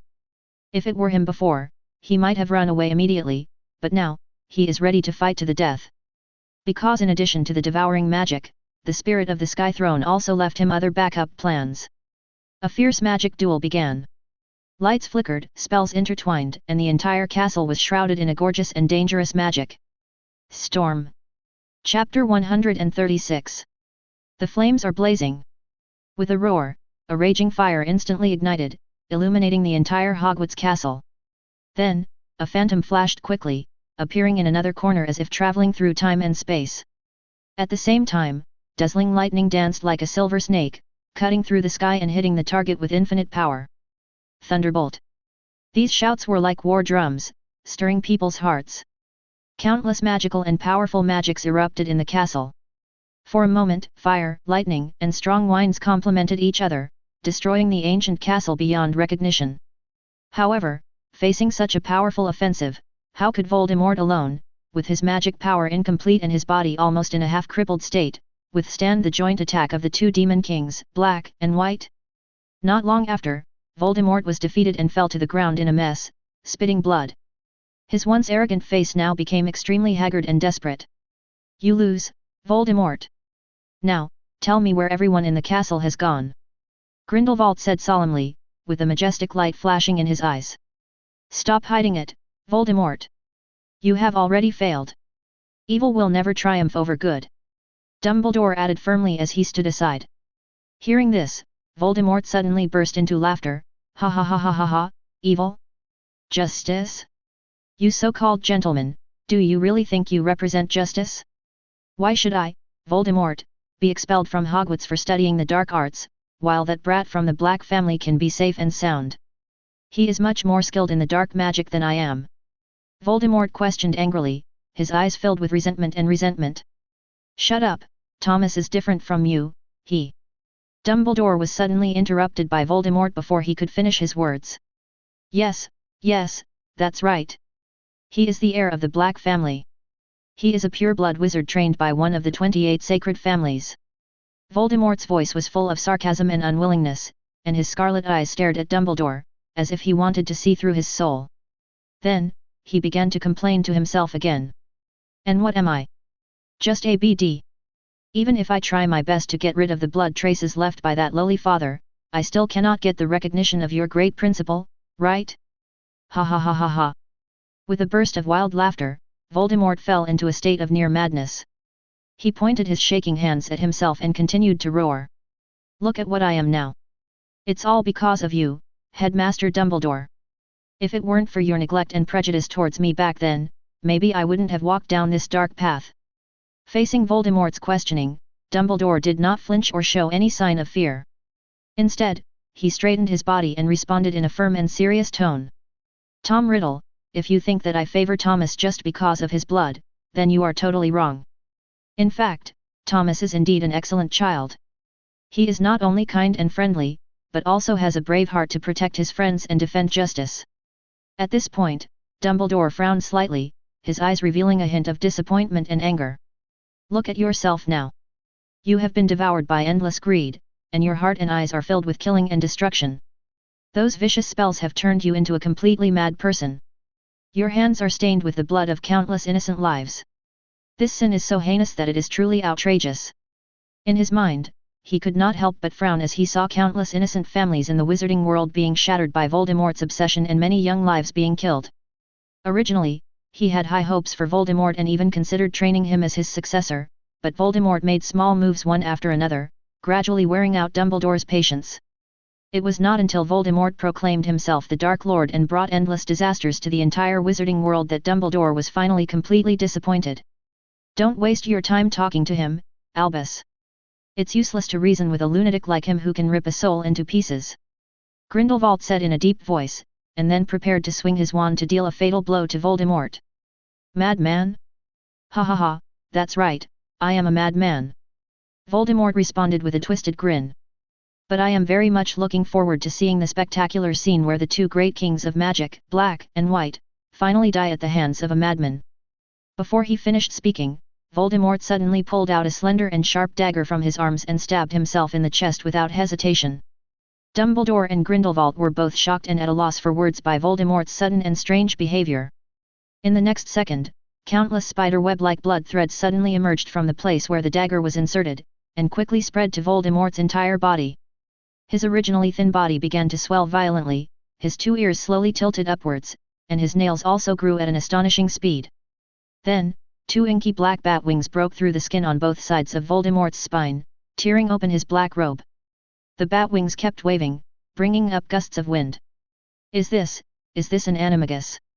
Dumbledore stared with wide eyes, looking at the Voldemort who had turned into a giant humanoid bat in disbelief, and asked hesitantly. No, Albus, this is not an animagus, but a kind of evil witchcraft. I have seen it recorded in an ancient book. Grindelwald frowned and replied solemnly. That book is called The Secret Treasure of the Fairies. It is one of the alchemy books that the Fairy Lord kept close to him. It records this mysterious spell that can change the racial attributes of wizards. Voldemort, I never expected you to dare to abandon us wizards and betray humanity. Dumbledore roared in rage. Ha ha ha ha, so what? Voldemort laughed wildly. It is only today that I realize that what I did was so foolish. Humans have their limits, but fairies have no such shackles. Ha ha ha ha, from now on, I am no longer a human being. Voldemort frantically flapped his wings, stirring up violent storms. At this moment, he deeply felt an unprecedented powerful magic power surging into his body, even surpassing his peak in the past. Moreover, after changing his race, he has gotten rid of the shackles of the wand. Now, he is keenly aware of the flow and changes of the elements around him, and even if he abandons the wand, he can still cast spells at will. Now, it's my turn to show my power. Voldemort's eyes flashed with ferocity and he roared at the top of his lungs. Chapter 137. Flame. Thunder. Wild wind. As Voldemort's deep and hoarse voice sounded, three powerful elements suddenly appeared around his body. Blazing flames, dancing and jumping purple lightning like snakes, and howling winds that swept everything formed a frightening picture. Fusion! Voldemort shouted and waved his hands. The three elements seemed to be inspired and blended with each other at an astonishing speed, and quickly gathered into a small sphere. Although the sphere was small in size, it exuded an incomparable terrifying pressure, as if it contained the power to destroy the world. At this moment, a hint of ruthlessness flashed in Voldemort's eyes. He swung his arm violently and threw the compressed elemental ball towards Grindelwald and Dumbledore. Fire shield! Armor to protect yourself! Faced with the fierce attack, Grindelwald and Dumbledore did not dare to be negligent, and they chanted spells in unison. In an instant, a huge blue fire shield appeared out of thin air, blocking them. At the same time, a layer of dazzling golden armor also covered them, protecting them tightly. The compressed elemental ball came rushing like a meteor, with endless power, and slammed into the blue fire shield. In an instant, there was a deafening crackling sound, and the blue fire shield was shattered by the violent impact, but a lot of energy of the elemental ball was also consumed. However, this was not the end. The elemental ball continued to charge towards the second line of defense. Another crisp snapping sound was heard, and the seemingly indestructible golden armor could not bear the weight and shattered. Displacement. As Grindelwald chanted a low and majestic spell, he and the people beside him left as fast as lightning, leaving only two afterimages.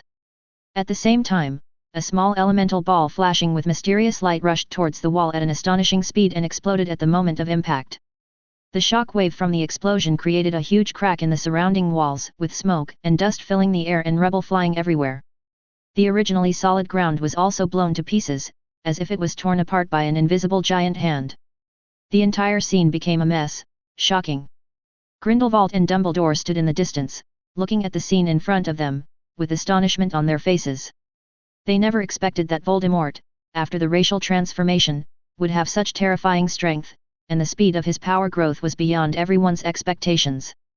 However, facing such a powerful enemy, the two did not show any intention of retreating. On the contrary, their eyes were burning with fighting spirit, and they seemed to be full of anticipation for the upcoming battle. Grindelwald was the first to break the silence. He took a deep breath and then said slowly, "Albus, it is time for us to work together and fight the enemy together." Dumbledore nodded slightly to show his agreement. His eyes showed nostalgia for the past years, and at the same time, he held the wand that symbolized wisdom and power tightly in both hands, ready to meet the upcoming challenge. "Come on, it's just Voldemort in goblin form. As long as Gale/Albus and I are together, nothing can stop us. The God of Fire leads the way. Fire, fire!" Dumbledore and Grindelwald shouted the spell in unison, and the sound resounded throughout the Hogwarts campus like thunder. In an instant, endless fire elements gathered from all directions, forming a magnificent and vast torrent of flames. This blazing energy was like a volcanic eruption, instantly sweeping across the entire space. After feeling the powerful fire element, Voldemort's eyes showed obvious panic. He was horrified to find that all the elements floating around him had disappeared without a trace, and only one element remained in the sky, the extremely hot fire element. What shocked him even more was that he was completely unable to control this powerful force. Voldemort clearly felt that the violent fire elements around him were like surging waves, constantly gathering towards Dumbledore and Grindelwald. The two of them were like twin kings standing in the center of the flames, emitting an awe-inspiring aura. As we all know, the Dumbledore family has an indissoluble bond with the Phoenix, and there is a Phoenix accompanying each generation. Therefore, their ability to control the element of fire is unique and extremely powerful. As the leader of the Dumbledore family, Albus Dumbledore's talent and strength are even more extraordinary. As for Gellert Grindelwald, he was famous for his skill in using fiend fire. The former Dark Lord's skill and proficiency in controlling fire were beyond the reach of ordinary wizards. As time went by, the orange and blue flames gradually merged and converged, and finally condensed into a huge, majestic two-color dragon. This dragon was huge, its scales shone brightly, and it spewed blazing flames from its mouth, as if it wanted to burn the whole world to ashes. "Impossible! I am the most powerful being. I am the supreme and invincible Dark Lord. Victory will definitely belong to me." Voldemort roared like a madman, his hideous and twisted face filled with anger and unwillingness.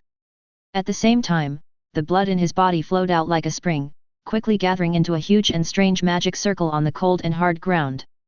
"Use my blood to create this formation!" Voldemort shouted at the top of his lungs, as if he wanted to pour all his strength into this mysterious formation. Turn the sun and the moon upside down and tamper with reality. As the spell was recited, the entire space seemed to begin to tremble slightly, and an invisible pressure filled the surroundings. A soul that has been sleeping for hundreds of years. Voldemort continued to chant, his eyes gleaming wildly and fiercely. Great Elf Lord! Your loyal servant here devoutly calls for your coming. As the last sentence fell, the magic circle suddenly burst into a dazzling light, and countless bright red tentacles suddenly jumped out of the circle like poisonous snakes, tightly wrapped around Voldemort's body, and dragged him mercilessly into it. No! No! This is not right, this is totally wrong. Obviously I should be the one to gain power, then come to this world, to help you overcome the difficulties. A sharp and piercing voice suddenly exploded in the depths of Voldemort's mind, causing him to feel a sharp pain. In just a moment, he immediately recognized the owner of the voice, it was the spirit from the Sky Throne. At this moment, Voldemort was filled with astonishment and confusion, but more of it was unspeakable fear. He opened his eyes wide and tried to break free from the red tentacles that bound him tightly, but found that everything was in vain. As his body gradually sank into the magic circle, his consciousness became increasingly blurred. However, I still want to thank you very much. If it weren't for your self-sacrifice, I might not have been able to wake up so quickly. Chapter 138. An extremely large elemental fire dragon, burning with blazing flames, rushed towards the place where Voldemort had just disappeared with the force of thunder. With a thunderous roar, a huge energy shock wave swept over, turning half of Hogwarts into ruins in an instant. Gale! Dumbledore shouted. I know, Albus. Grindelwald walked solemnly to the place where Voldemort disappeared, squatted down, and concentrating on the traces left by the still warm magic circle. Albus, the situation may be far more complicated than we expected. Grindelwald frowned and said in a heavy tone. Voldemort has become a pawn in the hands of others, and the real mastermind has not yet surfaced. It seems that the goblins will cause another uproar. Grindelwald asserted solemnly. Albus, do you remember the name Voldemort mentioned when he cast the sacrificial spell earlier this year? Grindelwald asked suddenly. Of course I remember. He was the Goblin Lord. He was the culprit who started the Lich War. All the books related to that war have been destroyed. Dumbledore sighed. The wizards involved took a vow of secrecy. If I hadn't taken over the position of headmaster of Hogwarts, I would probably have no way of knowing this secret past. Dumbledore responded with great emotion. We must speed up the unification process, Albus. Wizards must be unified, otherwise we will find it difficult to resist the fierce counterattack of goblins in the future. Grindelwald said solemnly. Dumbledore sighed in frustration. The quality of wizards today is totally different from that of the past. He knew in his heart that although he was not keen on war, this conflict was inevitable. Today's wizards acted independently and only cared about their own interests. It was a pipe dream to expect them to surrender easily. Even though he was the White Lord, Dumbledore knew that he was just one of many wizards. He was only pushed to the front to serve as a line of defense against those wizard nobles when facing irresistible pressure. If he tried to force wizards from other countries to surrender in the name of the White Lord, it would be almost impossible. It might even lead to countless wizards accusing him of being a scheming person with ulterior motives. Do you remember my prophecy, Albus? Grindelwald said softly, his voice seemed to travel through time and space, carrying the vicissitudes and precipitation of the years. Dumbledore frowned slightly, lost in thought. You mean? A hint of determination flashed in Grindelwald's eyes. That's right, Albus. The throne is surrounded by snakes, the feathered serpents are hissing, and everything will finally come to an end. He paused and continued. The man with black hair and black eyes will wear the crown. He will unify the wizarding world and put an end to the endless disputes and wars. Dumbledore listened quietly, with mixed emotions in his heart. He knew that Grindelwald had always had a strong desire for power, but he also understood that this prophecy might mean great changes and sacrifices. We are all old, Albus. Grindelwald said with emotion. Thomas has already shown his potential. He has extraordinary talent and courage and is destined to take this path. Dumbledore was silent for a moment, then nodded slowly. Yes, Thomas does have unique talents. Grindelwald became excited, his fists clenched, and his voice was full of passion. All we have to do is to help Thomas ascend to the throne of magic. Let him become the sole ruler of the wizarding world and become the true wizard king. His eyes were fiery and crazy, as if he saw a scene of the future, Thomas standing at the top, ruling the entire wizarding world. However, Dumbledore's eyes remained calm throughout, for he knew very well that achieving this goal was not easy and would inevitably be accompanied by countless difficulties and challenges. But Grindelwald didn't care about that.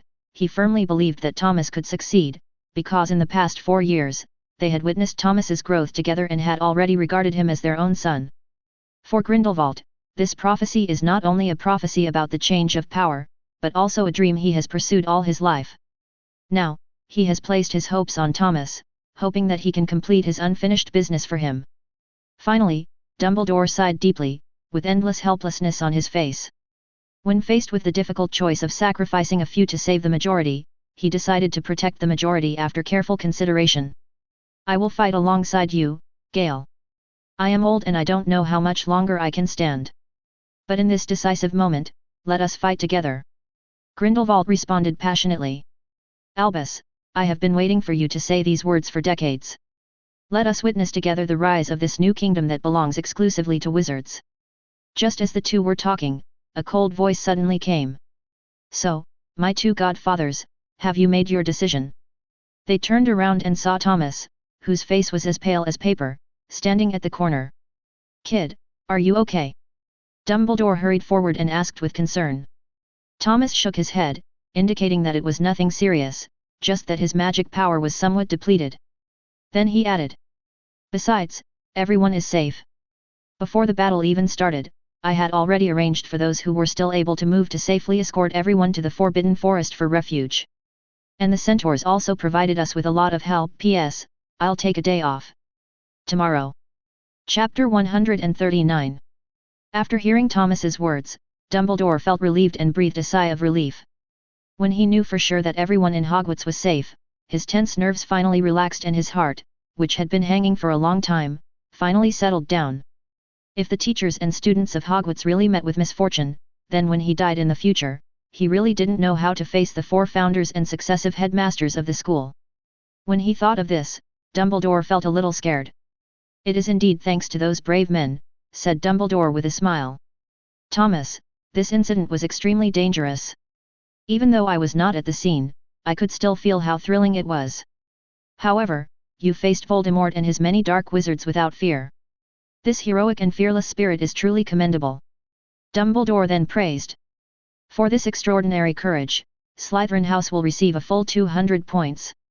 After hearing what Dumbledore said, Thomas couldn't help but roll his eyes to express his dissatisfaction and helplessness.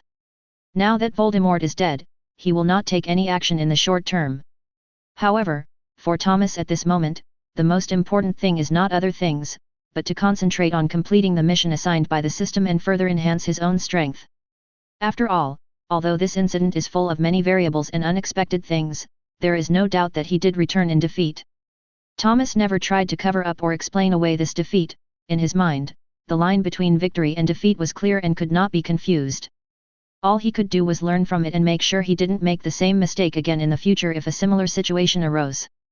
After thinking for a moment, Thomas looked at Dumbledore and spoke solemnly. Godfather, I hope to be able to take a break from school for a while. Child, you don't have to rush to. Dumbledore was interrupted by Thomas before he could finish his words. Godfather, Mr. Flamel has told me everything about the Goblin Lord and the Sky Throne. Thomas's expression was extremely serious, his eyes were firm and sharp, as if he had already been prepared to deal with any difficulties. The current situation is so tense that I cannot afford to be lax or negligent. He took a deep breath and continued. Although we don't know the exact time of the Goblin Lord's return, there is no doubt that a huge war is coming. This war will bring unprecedented disasters and challenges to the entire wizarding world. Therefore, we must act immediately. Thomas clenched his fists tightly and his tone became more passionate and generous. We must unite the power of wizards around the world to resist this terrible disaster together. Only in this way can we protect our homes and the people we love. His eyes swept over everyone present, with determination and conviction shining in them. Dumbledore silently looked at the young and resolute figure in front of him, and a feeling of relief welled up in his heart. However, he still frowned worriedly and asked softly. Thomas, are you really ready? This war may be more cruel than you imagined. Don't worry, Godfather. Thomas answered without hesitation. I understand how great the responsibility I bear is. But precisely because of this, I cannot retreat or escape. I believe that as long as we work together and unite as one, we will be able to defeat any enemy. At this time, Grindelwald on the side also spoke up. Forget it, Albus. Since Thomas has such a high level of awareness and courage, just let him go. The Saints will fully support and assist him. What's more, we two old guys are here to take charge. I don't believe that there is any hard bone in this wizarding world that we can't chew. After saying this, Grindelwald smiled confidently. Dumbledore shook his head helplessly, a hint of barely perceptible worry flashing in his eyes. He knows that time flies, and the innocent Thomas who relied on him for protection has gradually grown into an independent young man. Although he still feels reluctant, he understands that he can't protect Thomas forever, and Thomas needs to walk the road of life alone. Just like an eagle spreading its wings, they were destined to leave their nest and soar into the vast sky. Dumbledore clearly realized that now was the time to let go. So he took a deep breath and spoke in a firm tone. Thomas Blake, as the headmaster of Hogwarts, I grant you this well-earned break. Thomas nodded slightly to express his gratitude. He pulled his wizard robes tightly together, as if to give himself more strength and courage. Then, he walked towards the outside of Hogwarts Castle with firm steps, and his figure gradually disappeared from everyone's sight. On the other side, with the joint efforts of Dumbledore and Grindelwald, the poisoned teachers and students began to slowly wake up. They looked around blankly, trying to recall everything that had happened before. What on earth happened? I just remember that I was drinking and then I lost consciousness. A teacher muttered. Me too. I was planning to confess my feelings to the person I liked while I was drunk, but I passed out after taking a sip of wine. Another student echoed. Words like this continued to spread among many Hogwarts teachers and students as well as students from the other two houses. Everyone was confused about the sudden coma and speculated on the cause. For a moment, the whole scene became extremely noisy, and all kinds of discussions filled the air. Dumbledore slowly raised the delicate wand in his hand and gently pointed it at his vocal cords. He concentrated his mind, mobilized the powerful magic in his body, and then spoke in a calm and firm voice. Please be quiet. Everyone, please calm down. I understand that you are full of doubts and confusion about what just happened, but please listen to me, let me tell you what happened. The originally noisy and chaotic crowd suddenly became silent as if under a spell. Everyone raised their heads and stared at Dumbledore sitting above them, expecting him to give an answer. Voldemort used a despicable and sinister trick to poison the drinks at the banquet in an attempt to launch an attack on Hogwarts. Dumbledore's tone was serious and heavy, as if he could feel the tension and danger of the situation. However, it was Professors Thomas and Snape who stepped forward and resolved the crisis. With their courage, wisdom, and outstanding magical skills, they successfully thwarted Voldemort's conspiracy. This is indeed a very tricky matter, but fortunately, we have such excellent teachers and students. Hearing this, the students who had not drunk the poisoned wine nodded in agreement, confirming what Dumbledore had said before. What? How is it possible? When I fainted, that mysterious man actually came here. A student shouted in amazement. Oh my god, thanks to the efforts of the two adults, otherwise our ending would be disastrous. Another person said in a trembling voice. Everyone fell into a heated discussion again, with emotions agitated and full of emotion. Some were still in shock, while others praised Thomas and Professor Snape for their heroic actions. The whole scene was filled with tension, surprise, and gratitude. In the corner, Karkaroff couldn't stop shaking all over. He didn't expect that his master would lose, and lost to a child at the hands of him. The situation in the wizarding world would completely change, and he had to cut off contact with Voldemort. Immediately. Chapter 140. And when Thomas stepped out of the ancient and heavy door of Hogwarts, he rushed back to Malfoy Manor in Eagle Country without stopping, and sat firmly on the main seat that symbolized supreme power and majesty. At this moment, sitting below him were not only the dignitaries and prominent families from the Eagle Country's magic world, but also the core members from the mysterious organization Saints. Not only that, there were even many key figures from the Ministry of Magic and other important departments. All of them were famous and respected people in the entire Eagle Kingdom, but now they all bowed their heads quietly, with their hands on their knees, like a group of well-trained soldiers, waiting for the big man on the main seat to give orders. Everyone is here, sir. Lucius Malfoy asked Thomas respectfully, his tone full of awe. Well, that's about it. Malfoy's efficiency really didn't disappoint me. Thomas smiled and replied softly. That's good. Hearing Thomas's response, Lucius Malfoy secretly breathed a sigh of relief, but still maintained humility and caution on his face as he continued. Sir, do you think we can start? Yes, Uncle. Thomas raised the corner of his mouth slightly, revealing a faint smile. But why are you so reserved? We are blood relatives. Having said that, etiquette cannot be abandoned. Lucius Malfoy said this solemnly. Although he appeared serious and solemn on the surface, he was actually very happy in his heart. After all, it was a great joy for the entire Malfoy family to be recognized by this young and promising Thomas with unfathomable strength. Seeing this, Thomas said no more and just nodded slightly to show his agreement. Then, he cast his eyes towards the many participants below and spoke slowly. Everyone, I have invited you all to gather here today because I want to tell you frankly, I have huge ambitions in my heart, and the scale of them is far beyond your imagination. The reason why I have gathered you all here is very simple, I think the time is ripe. Thomas said with a firm look. He paused and continued. I have summoned you all here with only one request, which is to completely eliminate the hostile forces in the Eagle Country's magic world. I want the entire Eagle Country's magic world to only echo with my voice. As soon as the words fell, everyone in the audience couldn't help but show surprise on their faces. Expansion means annexation, which is undoubtedly a great way for them to quickly accumulate wealth and expand the family's power. Who doesn't want their family to last for thousands of years? However, all this requires strong resources to support it. Nowadays, a large amount of resources in the international magic world have long been divided up by wizard nobles from various countries. It is not easy to reshuffle the cards, but the situation is different now. War brings not only destruction, but also opportunities. As the saying goes, the winner is the king and the loser is the bandit, and the winner is the king. This has been the case since ancient times. Through war plunder, resources can be redistributed, and the final winner will enjoy all the fruits of victory alone. The Malfoy family is willing to die for you, my lord. Lucius Malfoy was the first to break the silence, his voice loud and firm, with undisguised loyalty. Then, the representative of the Gower family also shouted loudly, the Gower family is also willing to die for you, my lord. The Crabbe family was not to be outdone, and they followed closely and shouted, the Crabbe family is also willing to die for you, my lord. These two families have always been loyal followers of the Malfoy family, and at this moment they showed their absolute obedience to this adult without hesitation.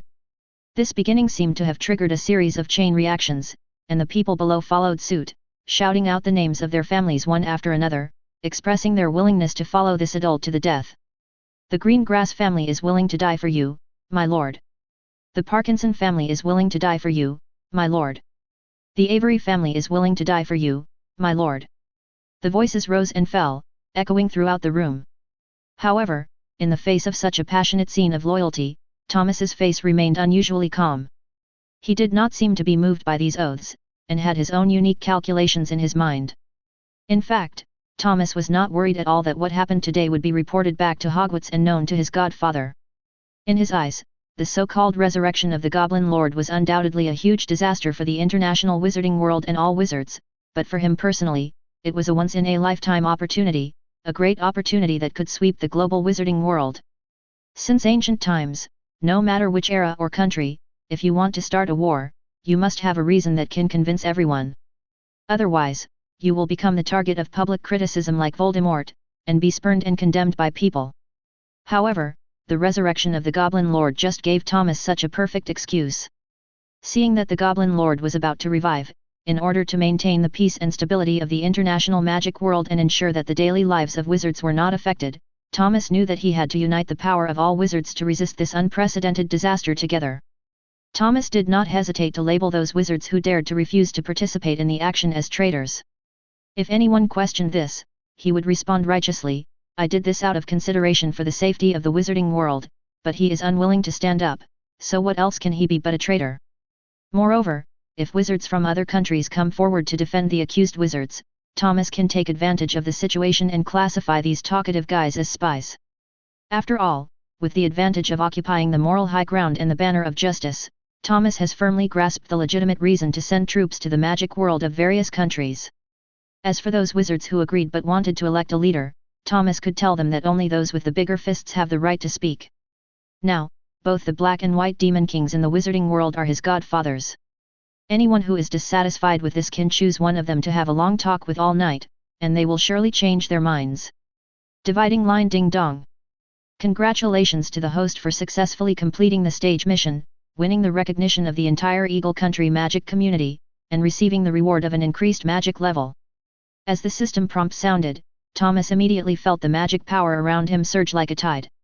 The magic power source, which was already as vast as the sea, was now rolling and expanding. About half an hour later, the magic power gradually stabilized. At this moment, Thomas clearly realized that if this huge amount of magic power was used in the previous fierce battle against Voldemort, he might not even be able to use a quarter of the magic power required. Is this the magic power that a Demon King possesses? It's really terrifying. He couldn't help but sigh. Chapter 141. Ding dong, the next stage of the mission is now open. Gain recognition from all wizards in the global magic community. The mission reward is unknown. With the crisp prompt sound of the system, Thomas's thoughts were suddenly pulled back to reality. He took a deep breath and pondered this seemingly arduous task in his heart. At the same time, the door of the room was slowly pushed open without any warning, and a figure in a gorgeous black robe appeared at the door. It was Lucius Malfoy. Lucius Malfoy walked into the room with an elegant step, his eyes revealing awe of Thomas. He walked up to Thomas, bowed slightly, and then spoke respectfully. Sir, according to your instructions, the entire Eagle Country magic world is now completely under your control.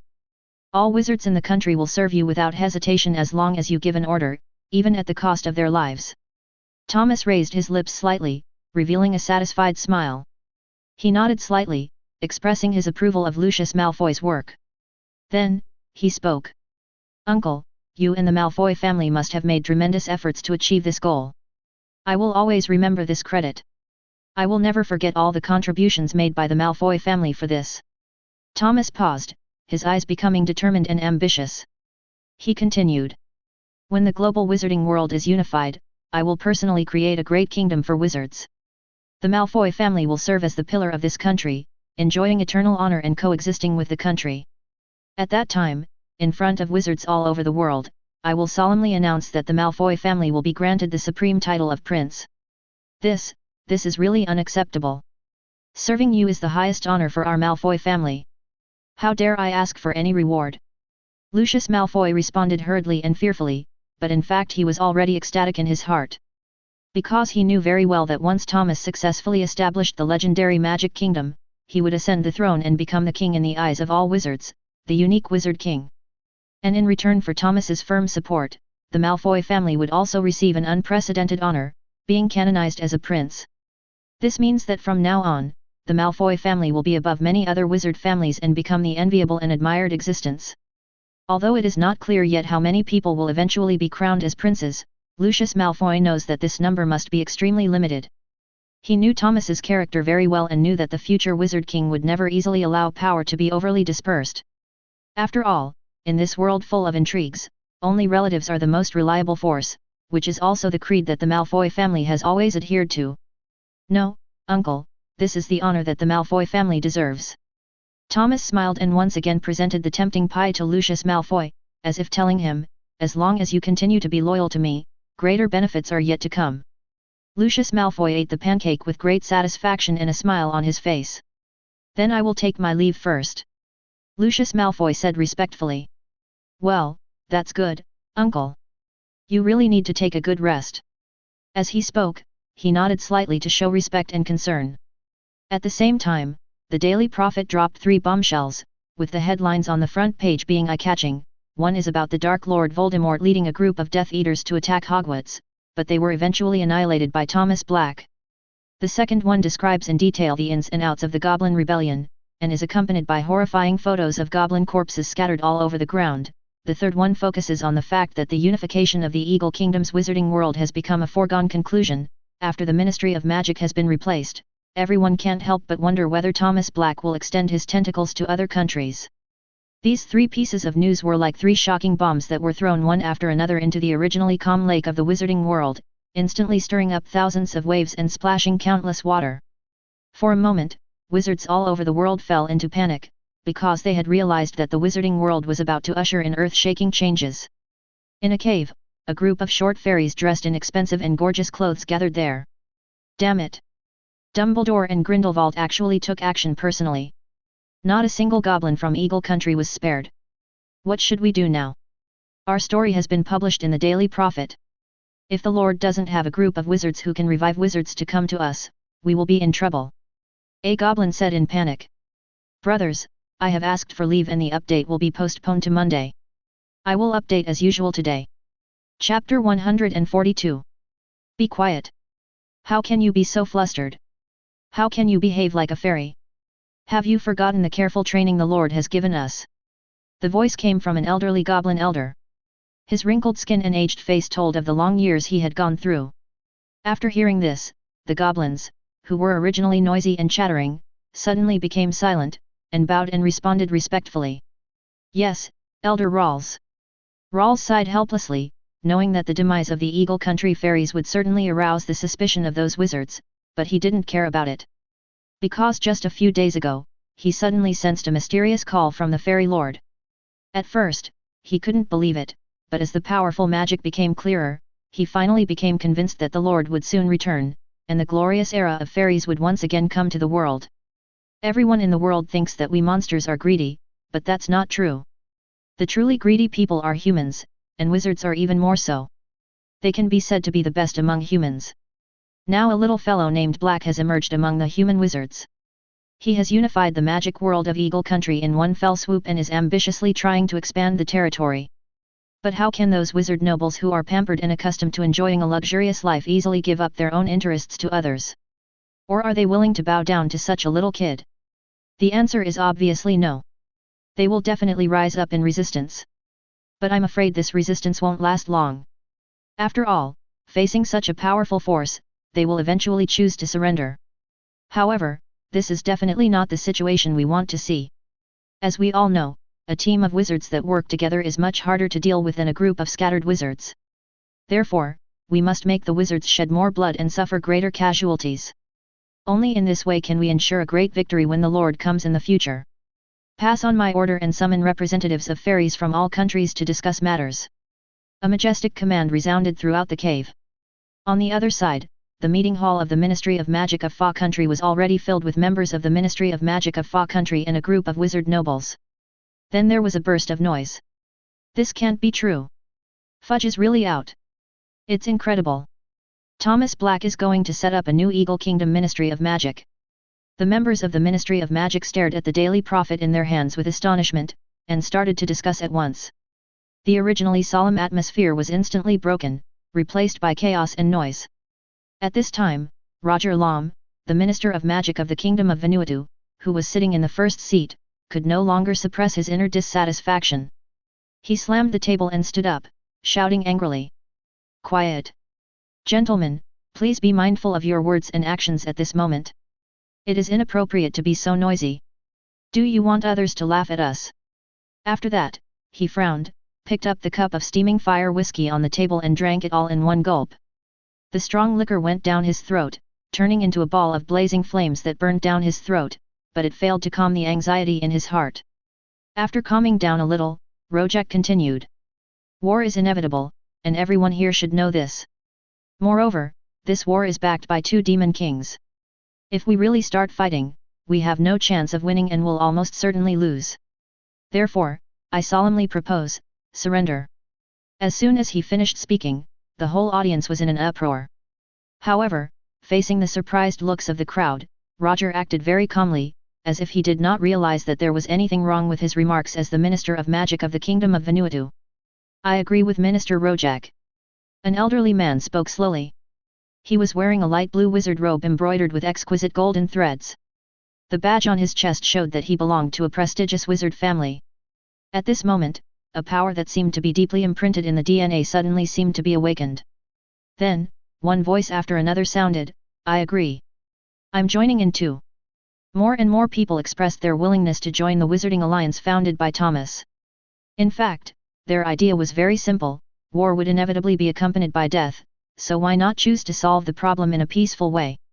After all, we are all wizards, and Thomas Blake is the most respected person in the entire wizarding world. No matter where you are, you only have 3 meals a day. Therefore, it is not shameful to choose to surrender.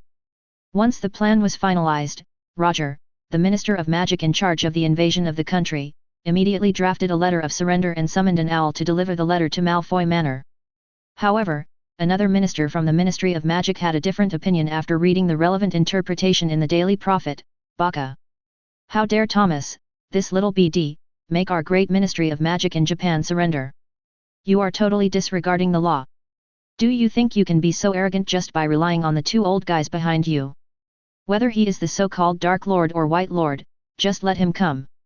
Our great Japanese Ministry of Magic will never surrender. Saburo Ono roared furiously and began to smash the objects around him. The members of the Japanese Ministry of Magic all lowered their heads and didn't even dare to breathe. After a long while, Ono Saburo seemed to have calmed down a little. He raised his hand, pointed at a wizard with a square beard under his nose, and said sternly, "Tsukishima-san, contact the ferry bank in Japan immediately and tell them that I agree to the proposal." "Hi." Tsukishima Kamita bowed deeply and respectfully, then hurriedly left the meeting room of the Japanese Ministry of Magic. Inside the Japanese ferry bank, an elderly fairy had an excited look on his face. He rubbed his hands together constantly, looked eagerly at Tsukishima Kamita, and couldn't wait to speak. "Tsukishima-san, I have to say that Minister Ono is truly far-sighted and wise. For a country as great and prosperous as Japan, wouldn't it be too aggrieved if it were to submit to that little brat from the Black family? This is truly a pity. In my opinion, only our Ministry of Magic in Japan has the strategic and powerful strength to unify the entire magic world." Upon hearing this, Tsukishima Kamita showed a smug and satisfied smile on his face. He raised his hand and gently stroked the thick mustache under his nose, and responded slowly. "Well, not bad, not bad, you are a good citizen. Little goblin, you are quite sensible. You have a keen eye. There is no doubt that this vast magical world should be dominated and ruled by our great Japanese Ministry of Magic, and then create an unprecedented great magic prosperity sphere." Chapter 143. That's right, from now on we have to address Tsukishima-san as Minister Tsukishima. The old goblin smiled and spoke in a flattering manner, but in his heart he was already furious and even wanted to kill the Japanese magician immediately. Although the resources that the bank promised to provide to the Japanese Ministry of Magic actually came from the money that the Japanese wizards had previously deposited in the bank, in the eyes of these goblins, the wealth of the Japanese wizards was just like their own. The thought of using their own money to invest in Japanese wizards really made them feel heartbroken and miserable. At this moment, in Malfoy Manor, Thomas was staring at two letters placed on the table, tapping the table with his hands. The two letters were sent from the two magic ministries of the Kingdom of Fa in Japan, but the meanings of the letters were very different. One of the letters was from the Ministry of Magic of the Kingdom of Vandalism, stating that all its members were willing to join the alliance of magical kingdoms that was planned and founded by Thomas. The other letter came from the Japanese Ministry of Magic, which announced that it would fight a life and death battle with Thomas's magical kingdom until death. Thomas's original plan was to start with the surrounding magic world and gradually implement integration and annexation. However, the current situation has changed, and a new strategy has emerged in his mind. What made Thomas angry was that the Japanese Ministry of Magic was so arrogant and conceited. How could this tiny country dare to be so arrogant? What's even more hateful is that the words in their letter are full of arrogance and sarcasm, implying that if Thomas is wise, he should submit to the so-called wizarding prosperity sphere advocated by the Japanese Ministry of Magic, rather than insisting on his own way and asking for trouble. Well, that's really shameless. Thomas said grimly. He waved his wand lightly, activating the feathered serpent mark. Instantly, dots of light flashed in Malfoy Manor. In a moment, the originally empty Malfoy Manor became crowded with people, and countless wizards emerged like a tide. Thomas walked towards the balcony, put his hands on the railing, looked down at the dense crowd below, and announced in an extremely cold tone. "The flames of war have already begun, and our target is the Japanese magic world. The resources seized in the battle are at your disposal. This is all for the greater good." His voice seemed to penetrate the sky, echoing in everyone's ears, stirring up a wave of excitement. The wizards responded one after another, with high morale, ready to welcome the upcoming fierce battle. On the other side, on the top of Mount Fuji, an extremely large and mysterious magic circle is gradually revealing its complete outline. This magic circle covers a very large area, almost covering the entire top of the mountain. At this moment, more than half of the wizards from all over Japan gathered together. They were busy shuttling around the formation, continuously pouring those precious and rare magic materials and priceless heavy metals into the crater. Every time these precious resources were poured into the crater, the originally blurred magic formation would become clearer and more complete. Sparashi, Sparashi, it's finally going to be built. The great Yasaka god is about to come to the world. By then, the entire wizarding world will succumb to our great Japan, ha ha ha ha, ha ha ha. Ono Saburo, who was standing in the middle of the crowd, was so excited that he was almost crazy. He laughed wildly, with madness and greed flashing in his eyes. The other Japanese wizards around him were also unable to hide their excitement, and their faces showed expectations and complacency. Japanese Fairy Bank. A group of fairies in bright red robes sat together. These Japanese people really couldn't help but take action. Very good.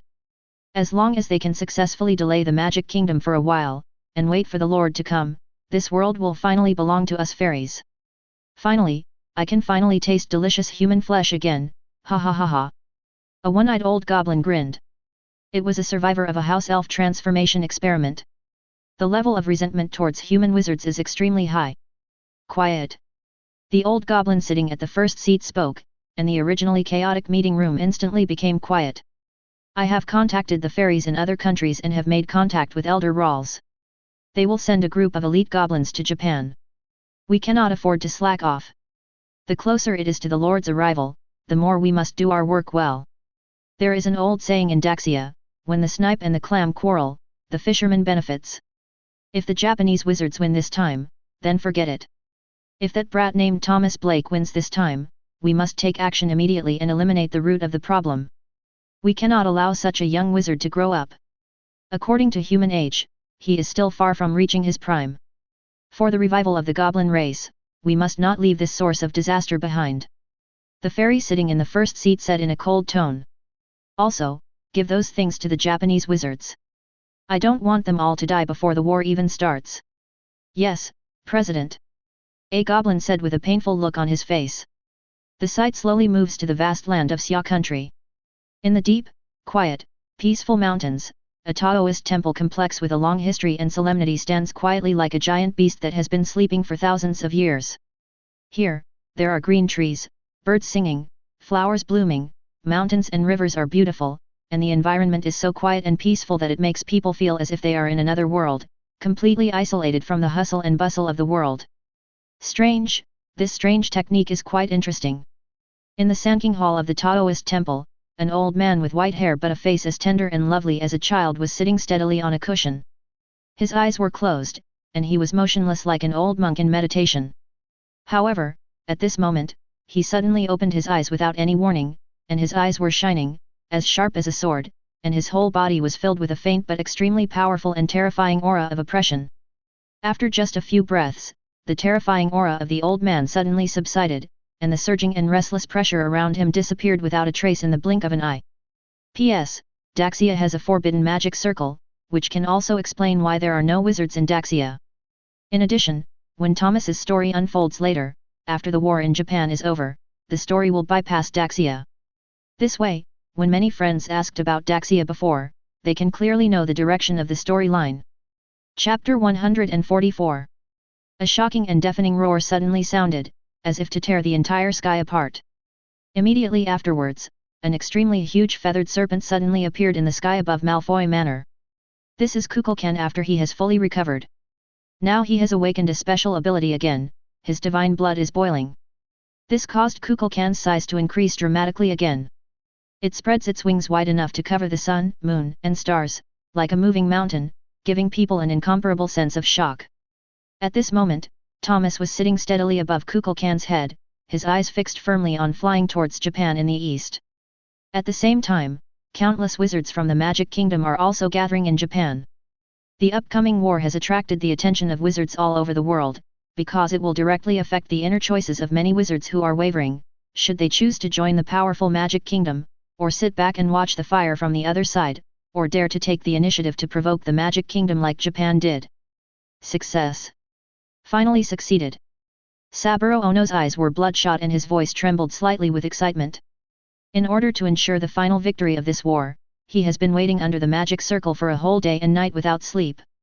When he saw the last dazzling light of the magic circle, the stone in his heart finally fell to the ground. With this light rushing straight into the sky, the huge magic circle soared into the sky like an awakened giant beast, and even the entire majestic Mount Fuji began to shake violently. Because the Muggle magic circle was set up in advance and they had reached an agreement with the Japanese high-level officials, the Japanese people underground mistakenly believed that the volcano was about to erupt again. They packed up their luggage in panic and fled desperately. Wizards from all over Japan gathered here, which was the result of Ono Saburo's careful planning. He decided to turn the first battle into a decisive battle, to fight Thomas at the foot of Mount Fuji. Saburo Ono stared with sharp eyes at the thousands of Japanese wizards standing below him and shouted excitedly. The great god Yasaki is about to descend upon the world, and the victory of this battle will surely belong to our great Japanese magic world. Japanese magic world, on board. The Japanese wizards below were influenced by Ono Saburo's passionate momentum, and they all raised their wands and responded at the top of their lungs. Minister Ono, board the ship. The Japanese magic world, board the ship. Minister Ono, board the ship. The Japanese magic world, board the ship. The slogans resounded through the sky and echoed throughout the Fuji Valley, as if declaring their determination and belief to the world. Then you should shout more slogans, so that when the war starts, you will clearly realize how ridiculous your actions are. With a piercing chill, a cold voice suddenly echoed over Mount Fuji. It turned out that this was the voice that Thomas made after using the mysterious language spell. Through this magical spell, he successfully transformed his words into a language that everyone present could understand. At the same time, Kukulkan's huge snake head slowly descended from the clouds, which was amazing. The huge horns on its head that were opened and bent on both sides of its head reminded people of the legendary golden dragon. However, it was more appropriate to call it a dragon head shining with golden light than an ordinary snake head. Its emerald green eyes like gems stared at the people below. In the next moment, a jaw-dropping scene occurred. Most of the thousands of Japanese wizards who had gathered here fell to the ground in an instant. The reason was simple: they dared to look directly into the deadly eyes of the basilisk. Without a doubt, anyone who looked into its eyes would die immediately. Although the Japanese wizarding world had known in advance that Thomas Blake had such a terrifying winged serpent under his command and had made preparations to deal with it in advance, the tragic casualties were ultimately unavoidable. Damn it! How on earth do these stupid goblins do things? Such a foolproof plan actually has such a huge flaw. Saburo Ono roared in rage, his voice deafening. Long before the war broke out, he had obtained a staggering number of magic stones from the goblins through various means, and distributed them to other Japanese wizards lurking underground. According to the goblins, these magic stones were truly golden medals of immunity from death. As long as the owner had strong enough magic power and injected it into the magic stone, he could avoid the restrictions of laws that could kill people instantly, such as looking directly into the eyes of the terrifying basilisk.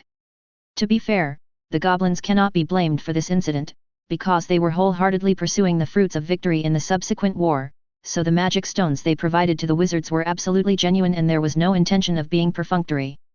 However, man proposes, God disposes. No one expected Thomas to appear at this moment, catching everyone off guard. Most of the Japanese wizards had not yet recovered and activated the magic stone, and they were already defenselessly facing Kukulkan's creepy eyes. The next second, bursts of light lit up, and densely packed wizards appeared at the corner of Mount Fuji, with about 20,000 to 30,000 of them. Saburo Ono's face is almost green. What the hell is going on? Suddenly, Mount Fuji began to shake again, causing many wizards who had not stood firmly to fall to the ground and die. A huge snake head suddenly stretched out from the boiling crater, and its golden snake pupils quickly scanned the people below. Before the people underground could react, 7 huge snake heads suddenly appeared in the crater, and the 8 snake heads roared together. Many wizards were shocked and bled from all their orifices. Thomas's face looked a little ugly. He did not expect that Japan would have such a killer weapon. Moreover, he could clearly sense that the demonic power in the giant snake was actually at the level of a demon king, and was much higher than his. Chapter 145. All wizards from the Magic Kingdom, immediately evacuate the area of the Japanese volcano. No mistakes. Thomas's voice exploded in everyone's mind like a huge bell, carrying with it unquestionable majesty and urgency. After hearing the order, all the wizards in the Magic Kingdom woke up from their dreams and used all kinds of magical skills to teleport away from the Japanese volcano at the fastest speed. They knew very well that the level of this battle was far beyond their ability, and staying here would be tantamount to seeking death.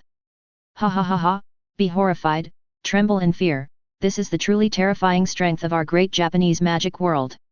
Saburo Ono laughed wildly, his face full of madness and pride.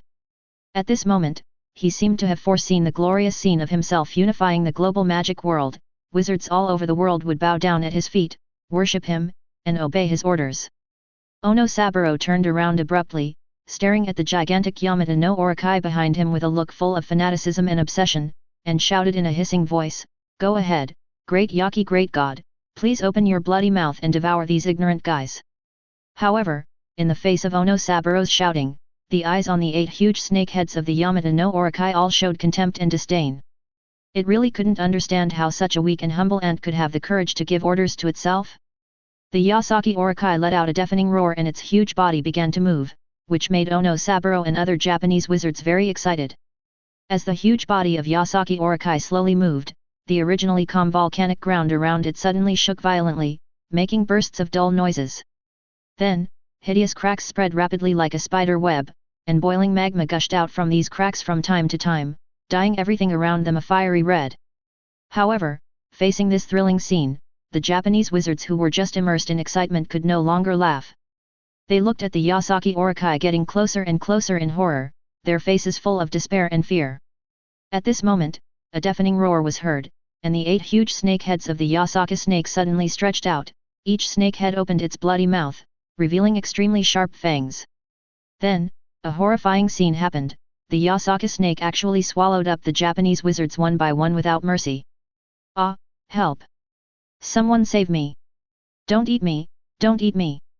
Lord Yasaki, we are your people. We are all Japanese. Please let us go. Let me go. Let me go now. You damned monster! For a moment, the screams and pleas for mercy from the Japanese wizards resounded through the sky, but Yasaki Orokai seemed completely unmoved and continued to enjoy its bloody feast.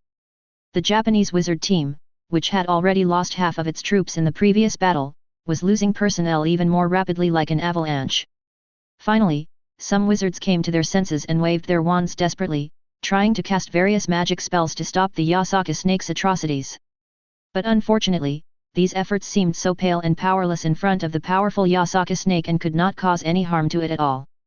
Thomas sat firmly on the huge snake head of Kukulkan, overlooking the scene happening below. No, this is impossible, how could this happen?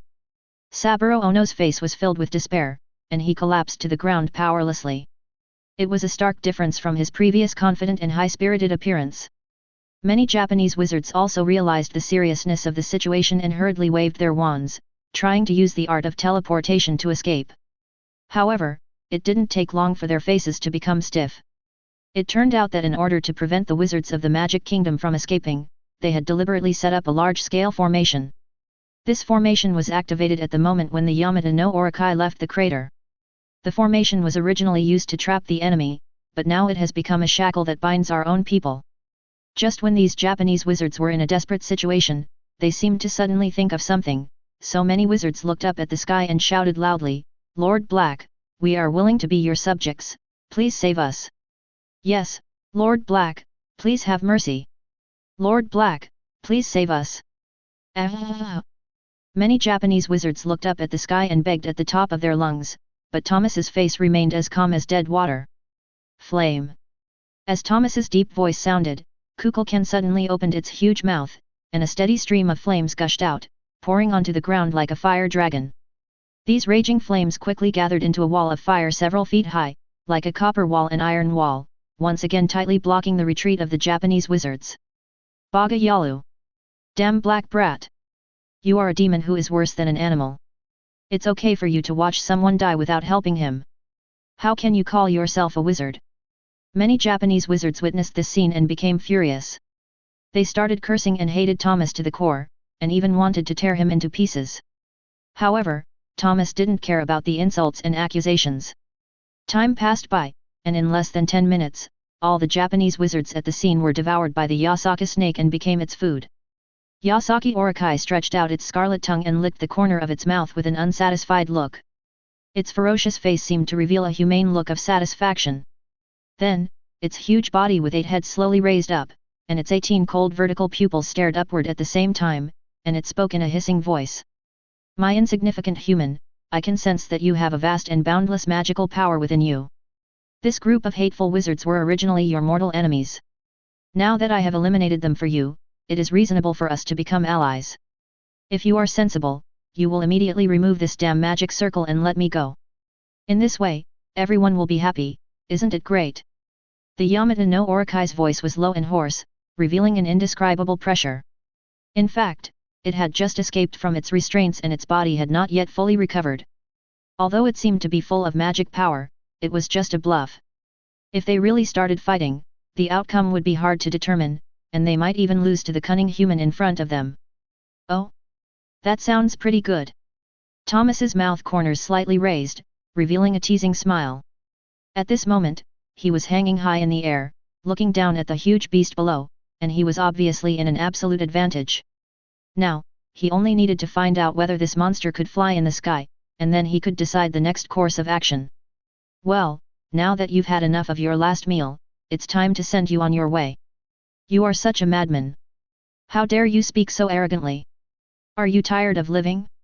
How dare you, a mere human, challenge the majesty of this king? Chapter 146. A raging fire gushed out of Kukulkan's mouth again, and this time its target was the Yasaki Orokai lying on the ground. When the Yamata no Orokai saw this scene, an anthropomorphic expression appeared on its snake face, and it sneered with contempt. What a foolish human! Even the hottest lava can do nothing to me, let alone such an insignificant flame. However, just before the Yamata no Orokai could finish his words, suddenly, bursts of shrill and piercing hissing sounds erupted from the 8 snake heads at the same time. No! No! This is impossible! This flame can actually burn the soul! The Yamata no Orokai opened its eyes wide, its face full of disbelief, and its huge body began to roll and struggle wildly on the ground. In an instant, the earth shook and the mountains collapsed. At this moment, Thomas murmured to himself in a low voice. Why aren't you attacking yet? Is it true that long-range magic doesn't exist? In fact, the Yamata no Orokai did master long-range magic, but at this moment the magic power in its body had been exhausted to the extreme, and it was completely unable to use it. Damned human, I will tear you into pieces. Facing the Yamata no Orikai's roar, Thomas remained completely indifferent. It's time to add some spice, snake spirit. As soon as Thomas's voice fell, the bright-blooded philosopher's stone on the top of his wand suddenly burst into dazzling light. Then, a huge figure shot out from the philosopher's stone. It was a terrifying snake monster with an extremely large body and covered with green scales. As soon as the snake monster appeared, it suddenly opened its bloody mouth that could swallow an entire human head, and bit the Yasaka snake fiercely with lightning speed. In an instant, a shrill scream resounded throughout the space, and a large piece of bloody flesh was torn off the Yasaka snake's body. However, what was shocking was that the blue snake monster swallowed the piece of meat torn from its mouth without hesitation. Seeing this, Thomas's eyes flashed with an indescribable surprise. You know, the snake spirit is a creature created by alchemy. In theory, it is just a soul with spirituality. It has no physical existence, let alone being able to directly swallow real food like this. But what happened before his eyes completely overturned common sense? The snake spirit just now not only bit off the flesh of Yasaki Orokai with ease, but also swallowed it into its stomach as if nothing had happened. Damn it! How dare you, you lowly little BD, devour my precious flesh and blood! This is a heinous crime that is unforgivable. The extremely angry Yasaki Orokai roared, turned his head, and pounced towards the snake spirit with its fangs and claws. But just when its sharp fangs were about to touch the opponent's body, the snake spirit suddenly disappeared like a phantom. It is worth mentioning that in fact all the actions of the snake spirit are completely dependent on the magic power input by Thomas. In other words, it actually has no real body. When fighting the Death Eaters at Hogwarts, it was because Thomas himself and the magic power in his wand were exhausted that the snake spirit finally disappeared. Thomas widened his eyes, staring at the Yasaki Orokai who was biting the air frantically in front of him, and suddenly a shocking idea flashed through his mind. Swallow it, snake spirit! Thomas shouted in a low voice, with a hint of determination and firmness in his voice.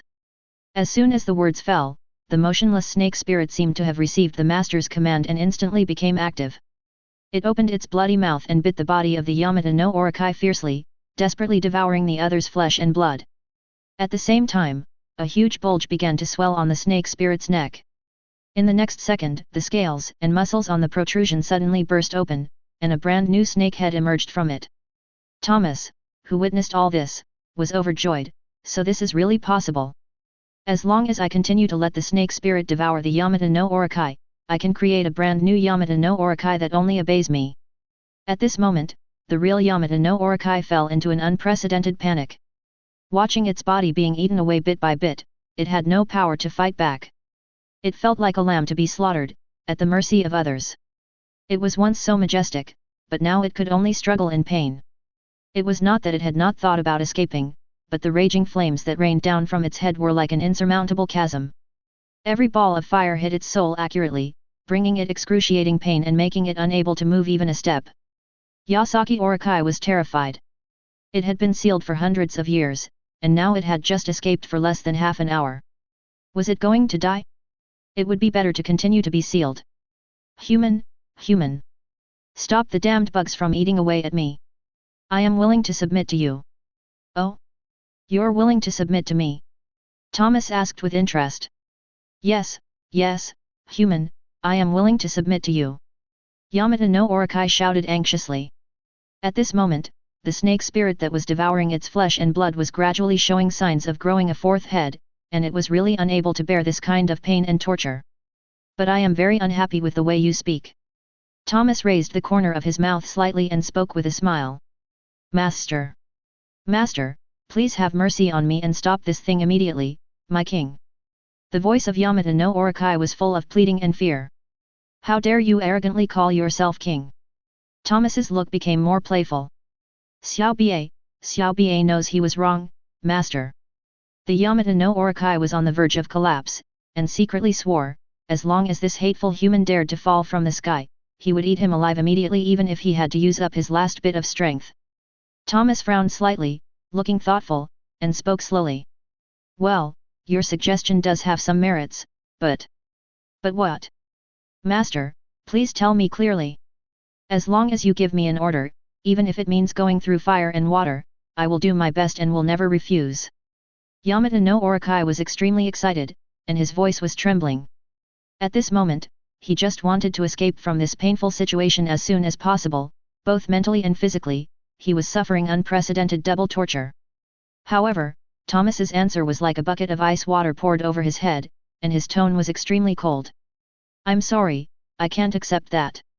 As soon as the words fell, the fire of hope that had just ignited in the heart of Yamata no Orokai was instantly extinguished. The heart that was once full of expectations seemed to be shattered in an instant and scattered all over the ground. How could it not understand that this hateful human in front of it was clearly deliberately teasing and insulting it?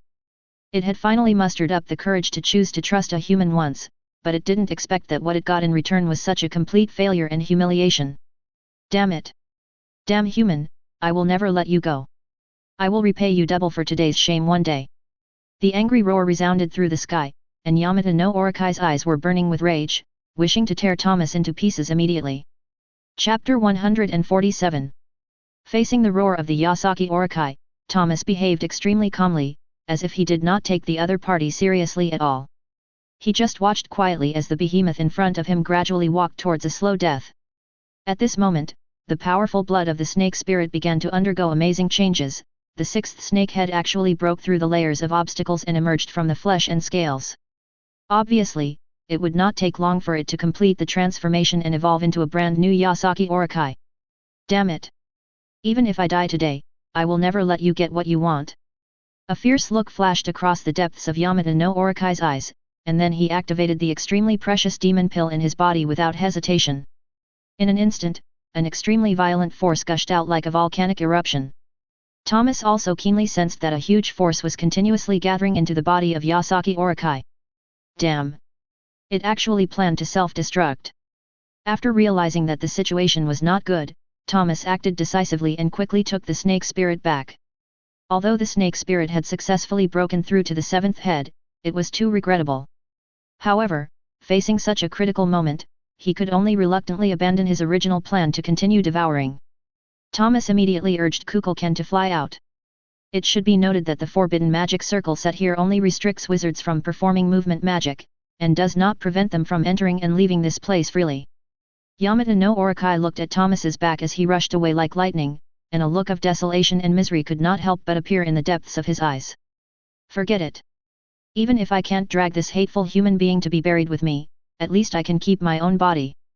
In this way, they would not end up with nothing but their bodies torn to pieces. At this moment, a deafening roar was heard. Then, a huge mushroom cloud rose into the sky. The place where the volcano was originally located had turned into a ruin, and all the buildings within a radius of 20 kilometers were destroyed, with no life at all. This thrilling battle finally came to an end, and the dark clouds in the sky gradually dissipated. At this moment, Kukulkan's majestic golden body slowly descended from the clouds, allowing the onlookers to immediately understand the final outcome of the battle. Reporters from all the major magic newspapers were extremely excited. They desperately pressed the shutter buttons of their cameras because they knew very well that this piece of news would cause an uproar and become headlines that would shock the world. Thomas Blake defeated all the Japanese wizards by himself, and even defeated the creepy 8-headed giant snake. However, just as people were amazed, something strange happened.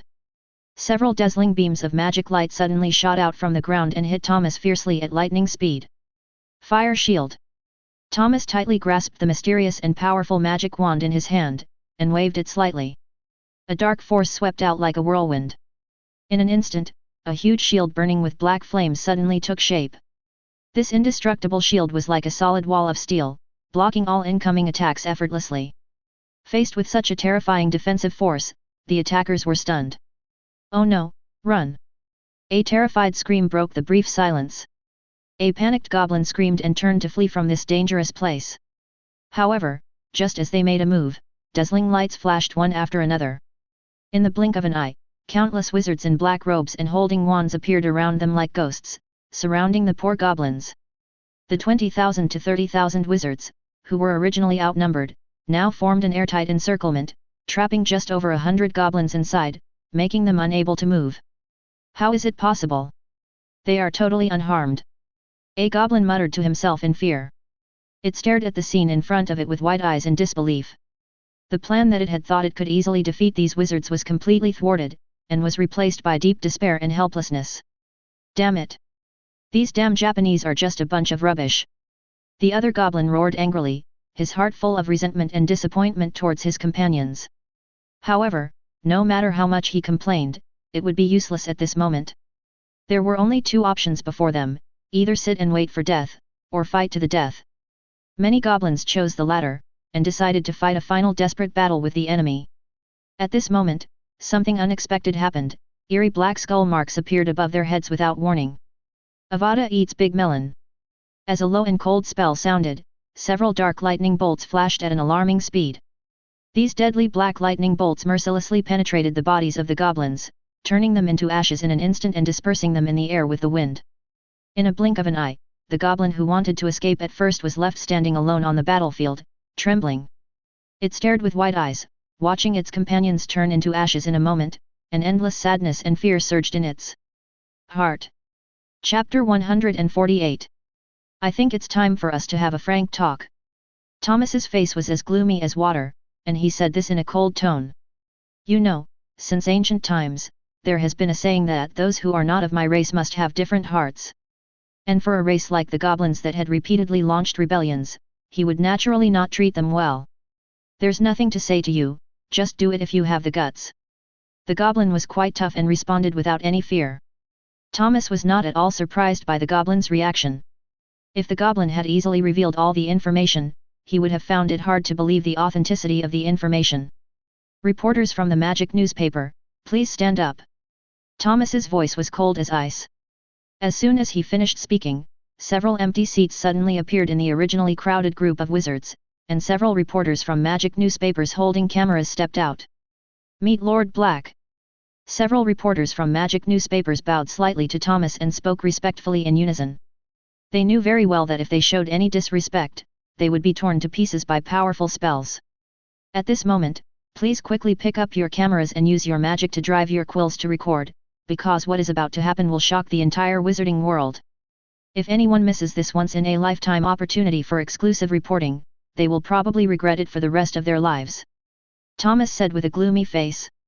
Before he finished speaking, the group of reporters from various magic newspapers took action as if facing a great enemy, some hurriedly took out the notebooks they carried with them and picked up the feather pens to write quickly, while others who were more active held the magic cameras with special functions and were on standby, for fear of missing any thrilling and wonderful moments.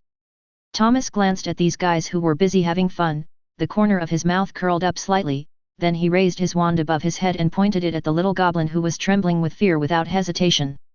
Soul reading.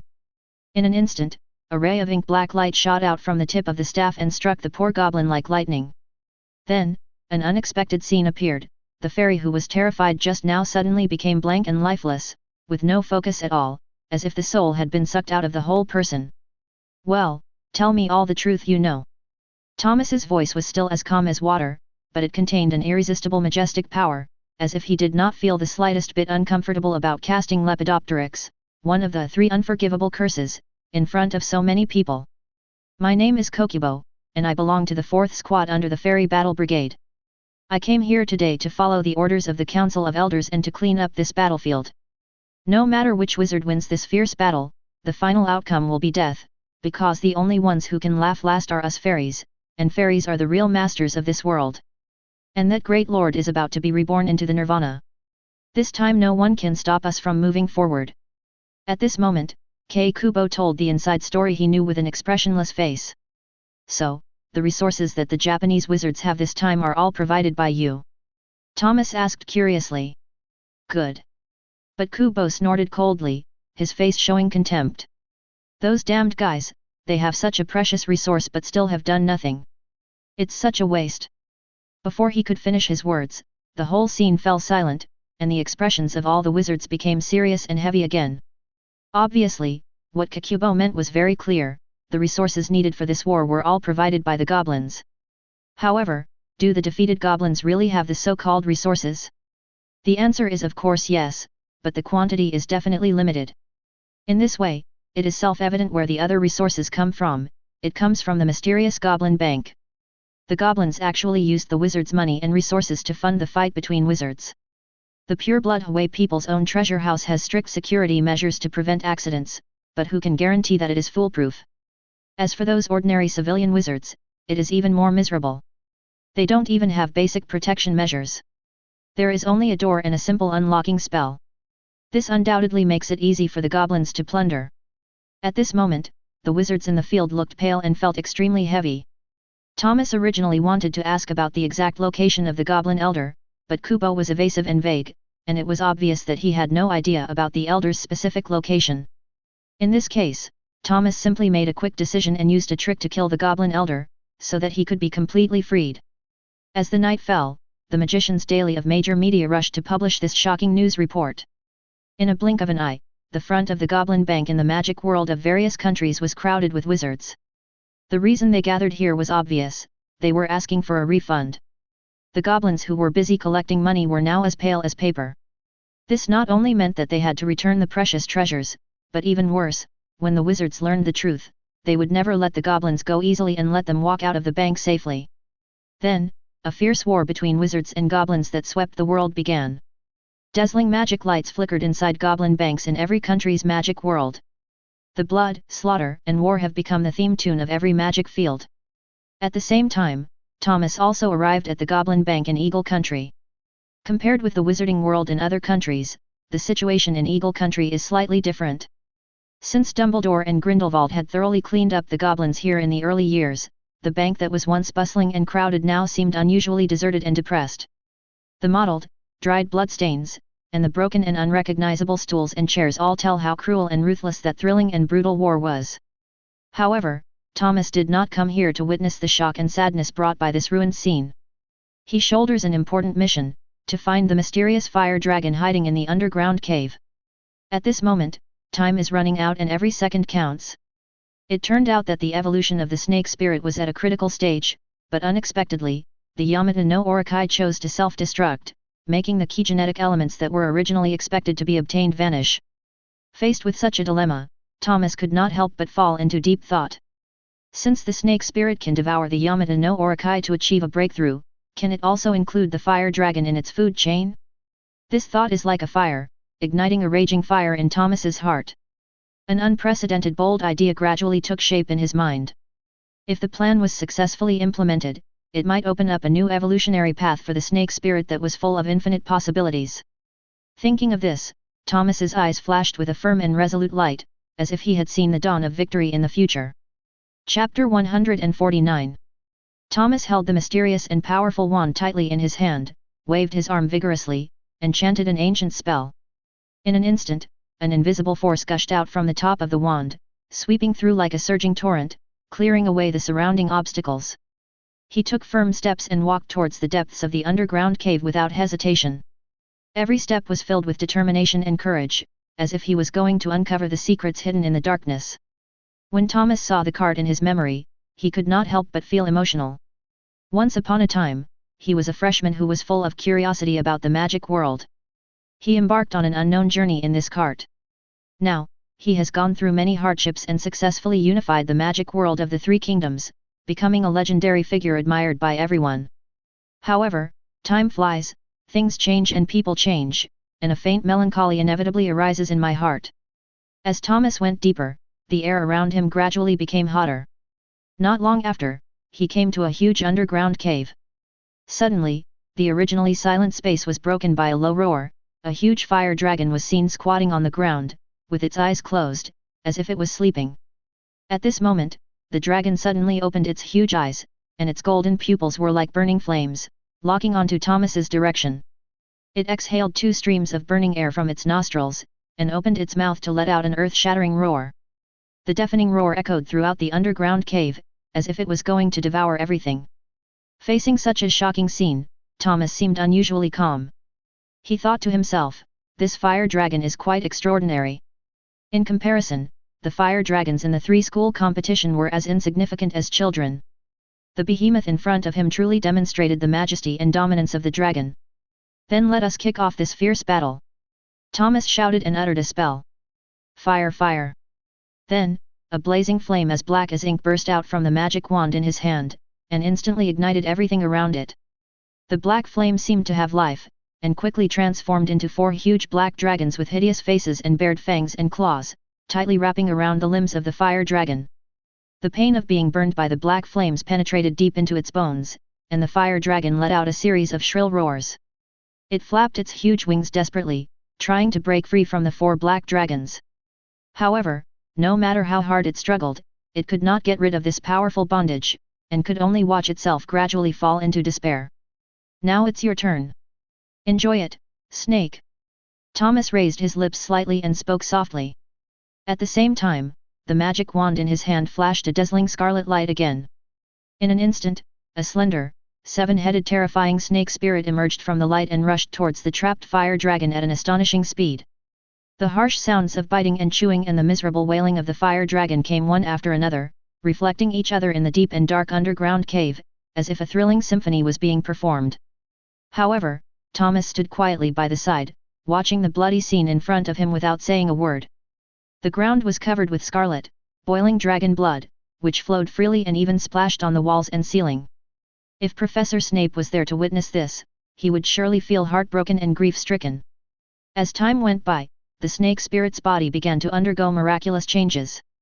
A crack gradually appeared in the center of its originally intact head. With the crisp sound of scales breaking and the horrifying sound of flesh and blood growing, a hideous black dragon head slowly emerged. This new head was located in the core of the snake spirit's other 7 heads, making it particularly eye-catching. However, this strange change did not stop there. 4 huge and abrupt lumps gradually rose on both sides of the snake spirit's huge body.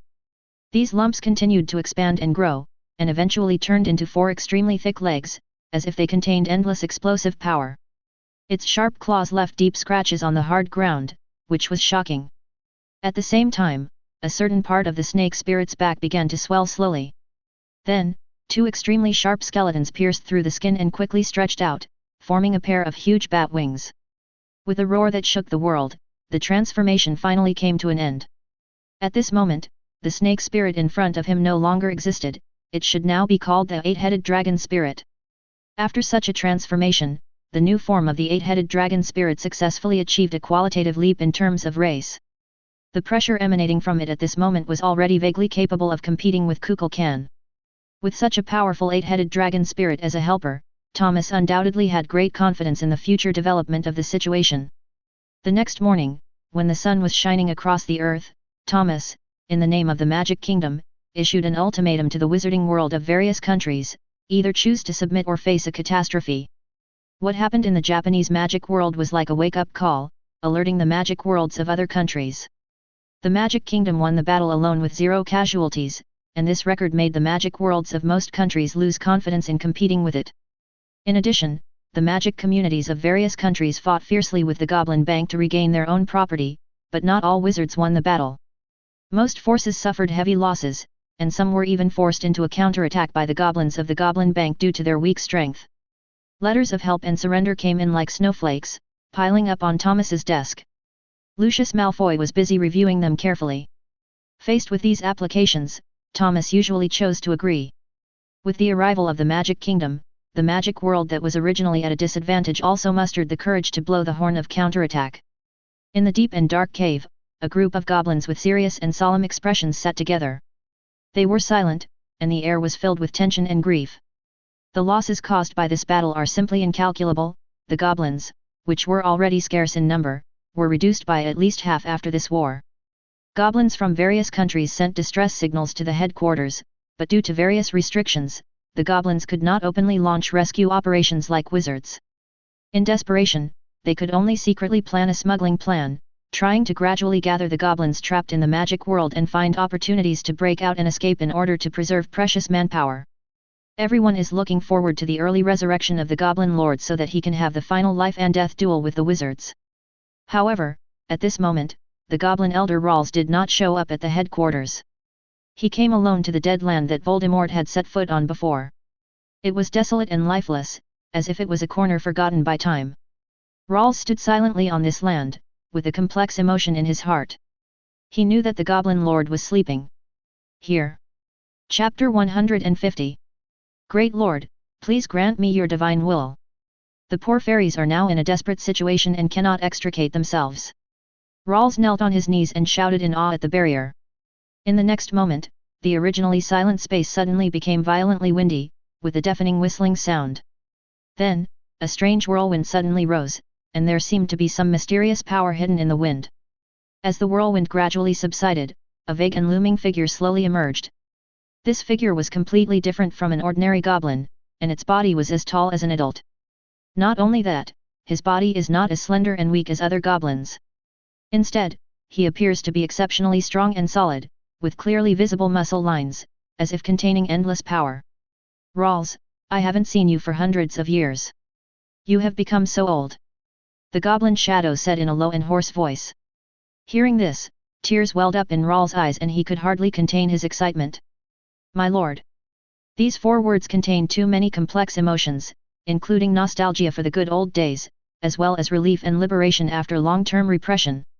My lord, ever since you were suppressed in an unexpected incident, we poor fairies have suffered an unprecedented humiliation. Rawls' voice trembled as he continued with deep pain and resentment. We were forced to become slaves, and were driven, bullied and insulted by those evil wizards. It was a life worse than death. The wizards have already started their inhumane actions and launched a cruel plan to eliminate our clan. My lord, our clan is now in a desperate situation and in imminent danger. What's worse is that 3 extremely powerful beings have appeared among the human wizards. With a face full of sorrow, Rawls told the Goblin Lord about the difficulties and crises their tribe was currently facing. However, faced with such a difficult situation, the Goblin Lord remained remarkably calm. Rawls, when did you become such a coward? You know, life itself is a bargaining chip in war. Both sides keep raising the stakes, and the winner will win everything in the end. Then he said in a firm tone. Although I am temporarily suppressed on the Sky Throne, it is only a matter of time before I can escape. But before that, I need more power, the blood of my own race.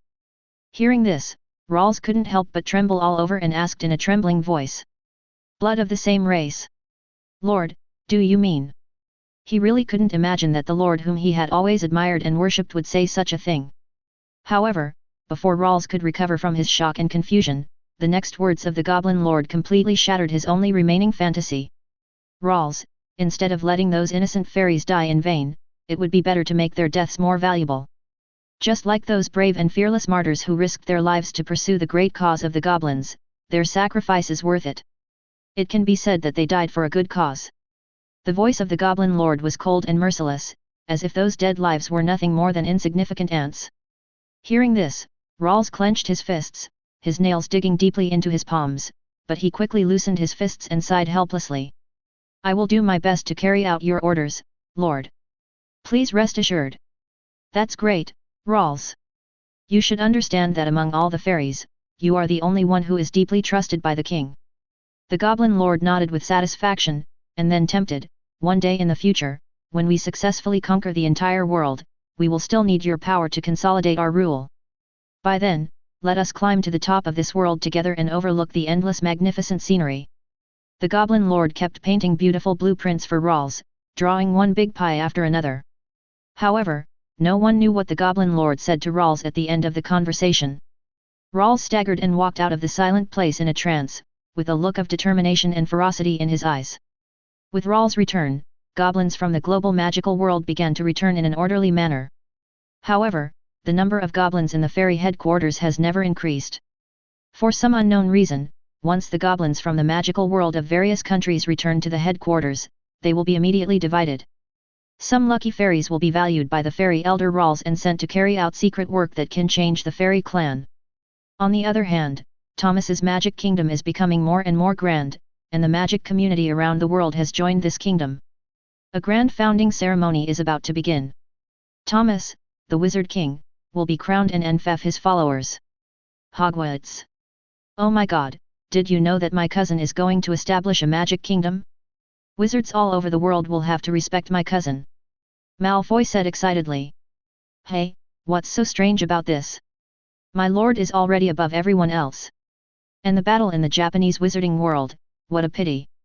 I wish I could have participated in it. Theodore said with some regret. Oh, looks like I can't call you Lord Black anymore. We should address him as Your Majesty. The Weasley twins said in a funny tone. Chapter 151. In the middle of a mysterious and magical sea, there is an uninhabited island shrouded by powerful magic. It was originally deserted, but now it has undergone earth-shaking changes. Countless huge and spectacular buildings are constantly rising from the ground like mushrooms after rain. Standing next to Thomas, who was supervising the progress of the project, a wizard holding a construction blueprint reported to him excitedly. Sir, at the current construction speed, it will take us about 10 days to complete the construction of the capital of the Magic Kingdom. This is undoubtedly a historic moment. Since ancient times, the wizarding worlds of various countries have always been independent and divided. However, this time they are creating an unprecedented feat, building a city that can accommodate wizards from all over the world to live and communicate together. This soon-to-be-completed city is not only large in scale, but also represents a new concept and order. It will become a gathering place for wizards from all over the world in the future, and also heralds the integration and unification of global wizard power. The wizard was very excited to think that he could participate in such a great cause and leave a strong mark. For Thomas, the palace rising from the ground was not only an architectural achievement, but also an important symbol of the realization of his ideals and ambitions. He knew that with the completion of this city, the sense of identity of wizards around the world in the new country would be greatly enhanced.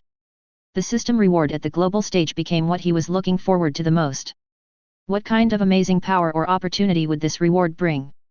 Thomas pondered secretly, with eager light flashing in his eyes. At the same time, on the other side, in that lifeless and terrifyingly quiet land, groups of goblins with hope arrived here continuously. Oh my god! We are so lucky, Roman. Elder Rawls told us that this mysterious mission is related to the future of the entire fairy tribe. That's right, Tick. Elder Rawls said that we are all elites among the goblins, and only the elites are qualified to take on this important task. It's really exciting. Maybe we will have the honor to meet the Great Lord. Tick shouted excitedly. Similar scenes kept happening in this group of goblins heading towards the land of death. However, Rawls and many other fairies standing by and escorting the group just watched everything happening in front of them with expressionless faces. For them, the curses, groans and cries that came again and again had already made them numb and dead in their hearts. After waiting for a while, all the goblins finally arrived at the scene. At this time, the tall and majestic figure of the Goblin Lord began to gradually appear. Compared with the vague and illusory phantom image when Rawls first saw it, his figure has become more real and clear, like a flesh and blood, lifelike life form. Every muscle in his body is full of strength, with clear and smooth lines, and the blood vessels under the skin are like a surging river, constantly flowing with vitality and energy. This is the Fairy Lord. Oh my god! I once had the honor of seeing the Lord from a distance. With the return of the Lord, our fairy clan will surely prosper. Long live the Fairy Lord! Many fairies were so excited that they could not restrain themselves, and they knelt down to pay homage and gave deafening cheers. They felt extremely excited and honored to be able to see this great leader who only existed in legends so closely. For most fairies, the Fairy Lord is not only a belief in their hearts, but also an indestructible spiritual pillar. No matter when and where, as long as the Fairy Lord stands firm, even if he does nothing, his mere existence can inspire the fanatical pursuit of countless fairies from the bottom of their hearts. The Goblin Lord looked down at the many goblins under his feet with an indifferent expression. The corners of his slightly raised mouth revealed a cold and cruel smile. Very good, this lord is finally back. The glorious era of goblins is about to come again, and there is no force that can stop us from moving forward. Before he finished speaking, there was a thunderous cheer from below. Long live the Goblin Lord! The Fairy Clan wins! Long live the Fairy Clan! These excited fairies released their long-suppressed emotions, and they were full of expectations and confidence for the future. Faced with such a warm atmosphere, the Fairy Lord nodded with satisfaction, but then said in a deep tone, "In this case, for the rise of our fairy clan and to realize my ideal, I need you to work hard and even sacrifice yourself. I wonder if you are willing." His eyes slowly swept over each fairy, as if he wanted to see through their souls. At this time, a brave goblin stepped forward and responded loudly, "This is a matter of course. As long as I can serve the Lord and dedicate everything to the Goblin clan, I will not be afraid even if I die on the battlefield." Other goblins echoed and expressed their agreement. "That's right, how can a fairy like me be afraid of death? Life and death are determined by fate, but I hope to have a clear conscience. Today is the day to change the world. We vow to overthrow the brutal rule of wizards."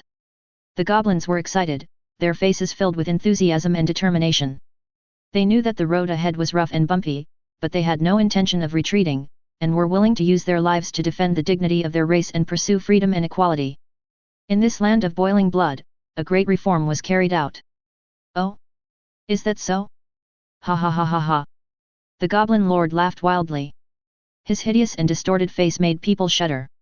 "If that's the case, now is the time for you to sacrifice your lives for justice." As he finished speaking, there was a loud bang, and a huge, blood-red magic circle suddenly rose from the ground. This magic circle was like an insurmountable barrier, trapping all the goblins firmly inside. The fairies trapped in the magic circle felt a strong sense of uneasiness, as if a disaster was about to happen. Rawls and other fairies standing on the periphery looked even paler, and they turned their heads away, not daring to look directly at the horrific scene before their eyes. "Ah! Save me! Someone save me!" At this moment, a shrill scream suddenly came from the magic circle. It turned out that an unfortunate fairy had been tightly wrapped by the red light in the magic circle. She was suffering from unspeakable pain, and her body was melting at a speed visible to the naked eye. Finally, it turned into a pool of mucus and was completely swallowed by the Fairy Lord, without even a trace of residue left. At the same time, the body of the Goblin Lord, which had been somewhat illusory, gradually became clearer and more solid. It was obvious that the poor goblin had become the nourishment for him to increase his strength. Chapter 152. The other goblins stared with wide eyes, looking at everything happening before their eyes in disbelief. They could not accept this cruel reality. The Lord they had always believed in and the respected Elder Rawls actually treated them like this. However, watching their companions die one after another, the remaining fairies' inner defenses finally collapsed, and they could no longer bear this huge psychological pressure. Many fairies lost control of their emotions and began to shout hysterically at the magic circle. They would rather choose to fight bravely to death than to die inexplicably like this. "Why? Why do you do this to us? We are both members of the fairy clan.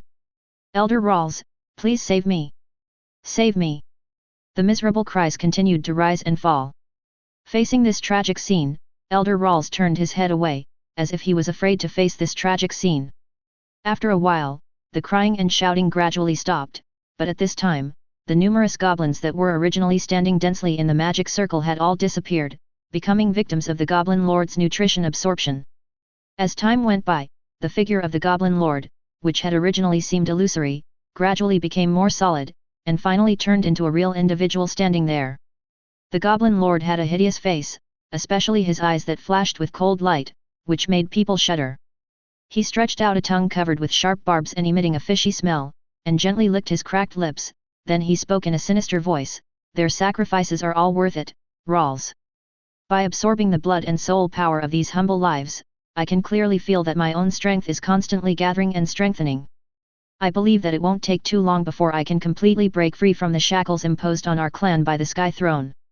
At this point, the voice of the Goblin Lord was obviously raised a few degrees, and he continued with undisguised excitement and madness, "By then, this king will truly be reborn.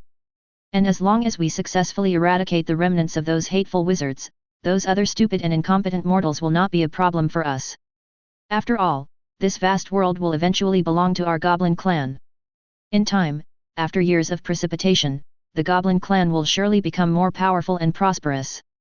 After listening to what the Goblin Lord said, Rawls on the side couldn't help but sigh helplessly, but still responded respectfully, "I understand, Lord. Regarding the next batch of blood sacrifices, I will make arrangements and ensure that it is implemented as soon as possible. Let me talk about two things." At this moment, in front of the palace in the Magic City, the capital of the Magic Kingdom, countless wizards are gathering like a tide. They are crowded and shoulder to shoulder, and their number is like an endless desert ocean. There was an irrepressible excitement in every wizard's eyes. If it weren't for the birth of the Magic Kingdom, they would probably never have imagined that there were so many of their kind hidden in this world.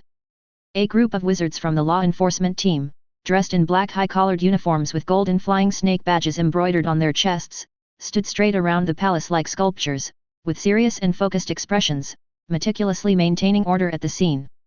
Thomas, dressed in a gorgeous purple star wizard robe, stood tall on the palace wall, looking down at the crowd below. "My lord, the ceremony is about to begin." Lucius Malfoy, who was standing aside, bowed slightly and reported to Thomas in a respectful tone. Thomas nodded slightly to show that he understood, then slowly reached out his hand and took the crown from Lucius, which symbolized supreme power and glory. This crown was one of the precious treasures left by Nico Flamel, and was carefully crafted by a top alchemist. It not only possesses unparalleled defensive power that can withstand all kinds of powerful attacks, but also contains mysterious spiritual magical power. It is also inlaid with several dazzling magic gems, emitting a heart-pounding light. As Thomas appeared in people's sight, the atmosphere was instantly ignited, as hot as a volcanic eruption. Deafening cheers rose and fell, resounding through the sky, as if they were about to break through the sky. No matter what these people really thought, they could not cover up the exciting scene at the moment. There is no doubt that the wizarding world has finally welcomed the leader it has been looking forward to, a true king, the wizard's own king. He is the great wizard King Thomas. The crown, symbolizing supreme power and glory, was now firmly placed on Thomas Black's head, and the Black family would always be above everyone else. At this historic moment, Thomas became the focus of the whole audience, with countless pairs of eyes staring at him, flashing lights and crisp clicks. It can be predicted that the headlines of major media outlets tomorrow will be dominated by this event. Suddenly, a mechanical reminder sounded in Thomas's mind, "Ding dong, congratulations to the host for successfully completing the staged task and gaining one more magic power. The current host's magic power level has been raised to level 9. Immediately afterwards, a vast and powerful magical power poured into Thomas's body like a surging torrent, making him feel an unprecedented powerful force. Thomas slowly raised his hand, and the wand trembled slightly in his hand. As he gently waved the wand, the whole sky seemed to be ignited, and blazing flames instantly rose up, forming dozens of huge black fire dragons. These fire dragons roared and rolled in the sky, their fangs and claws were bared, and the momentum was so magnificent that people could not help but be shocked. At the same time, the 8-headed dragon spirit also spread its wide wings and soared into the sky. It had 16 pairs of eyes shining with golden light, and at this moment, it was staring closely at the crowd below, exuding an unparalleled aura of majesty. And Kukulkan, dancing with its huge wings that could cover the sky, its huge golden body like a mountain gradually emerged above the palace. This spectacular scene made the many wizards who came to watch the ceremony deeply feel the terrifying power of the Wizard King. They were secretly amazed and full of awe for the Wizard King. However, faced with such a powerful display of strength, the wizards below did not show any fear. On the contrary, their inner enthusiasm was completely aroused. They cheered excitedly, and the sound became louder and louder, as if to drown the whole world. Dumbledore and Grindelwald, who were far away in Hogwarts, were holding a newspaper and reading the report about this event. When they saw the news that Thomas had successfully demonstrated his powerful strength, they both smiled with relief. The child has lived up to everyone's expectations and succeeded. Dumbledore said softly. Of course, after all, he is the child I taught. Grindelwald replied with a little pride. After he finished speaking, his face was filled with pride. Chapter 153. However, the recent activities of the goblins seemed to be a little strange. Dumbledore frowned and said worriedly. Grindelwald waved his hand nonchalantly. Who cares what those goblins do? Thomas's magic kingdom has just been established. If these goblins dare to make trouble, we can just use them as a gift to the kingdom. I hope it's true as you said. Dumbledore sighed helplessly, feeling a little uneasy. That ominous premonition lingered in his heart, making him unable to let it go. A dead silence enveloped the land. As the last goblin used for blood sacrifice fell to the ground, the Goblin Lord's body finally took shape. A strong heartbeat came from the center of his chest, as if announcing to the world the joy of being reborn. Ha ha ha ha ha ha. The Goblin Lord laughed wildly, the sound was deafening. Sky Throne, Sky Throne. You once suppressed me, but what's the use? I said it before, one day I will make a comeback. His eyes flashed with rage for revenge and desire for power, and he seemed to be eager to embark on a new journey. When Rawls saw this scene, he felt relieved. You know, the Goblin tribe was not very populous to begin with, and they had suffered heavy losses after being besieged by wizards. After so many days of continuous blood sacrifices, there were only a few thousand goblins left. However, it is gratifying that these 1,000 or 2,000 goblins are not ordinary people. They are the elite force of the Goblin clan, completely different from the ordinary goblins that were sacrificed as sacrifices. These survivors were carefully selected by Rawls, hoping that they can play a key role in the battle with the wizard, like an extremely sharp knife, piercing the wizard's heart. Rawls, take me back to the headquarters immediately. Now that I have been reborn, it's time to fight back against the wizards. The Goblin Lord laughed heroically. Yes, my lord. Rawls replied respectfully. As the voice fell, the Goblin Lord took the lead and left. Not long after they left, the originally peaceful and quiet place suddenly changed dramatically. A huge crack suddenly appeared on the ground, and then a throne shining with brilliant golden light slowly rose from the crack. On the throne, a little girl wearing a gorgeous classical robe and long dazzling golden hair gradually appeared. Her tender and lovely face seemed to be only 6 or 7 years old, but she exuded a calm temperament that was not commensurate with her age. She was the spirit of the Sky Throne that was born after hundreds of years of careful nourishment and carving. Humph!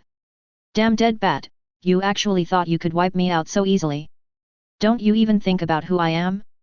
I just used a little trick to trick you into thinking I was wiped out. Did you really think I was wiped out? The spirit's voice was full of contempt and disdain, but then her delicate brows furrowed tightly. It turned out that she knew that it was difficult to suppress the powerful Goblin Lord with the power she had at the moment. However, at this moment, the spirit of the weapon, which had been lost in thought, suddenly smiled and quickly turned into a ray of light like a meteor, sank into the throne again, and rushed away into the distance.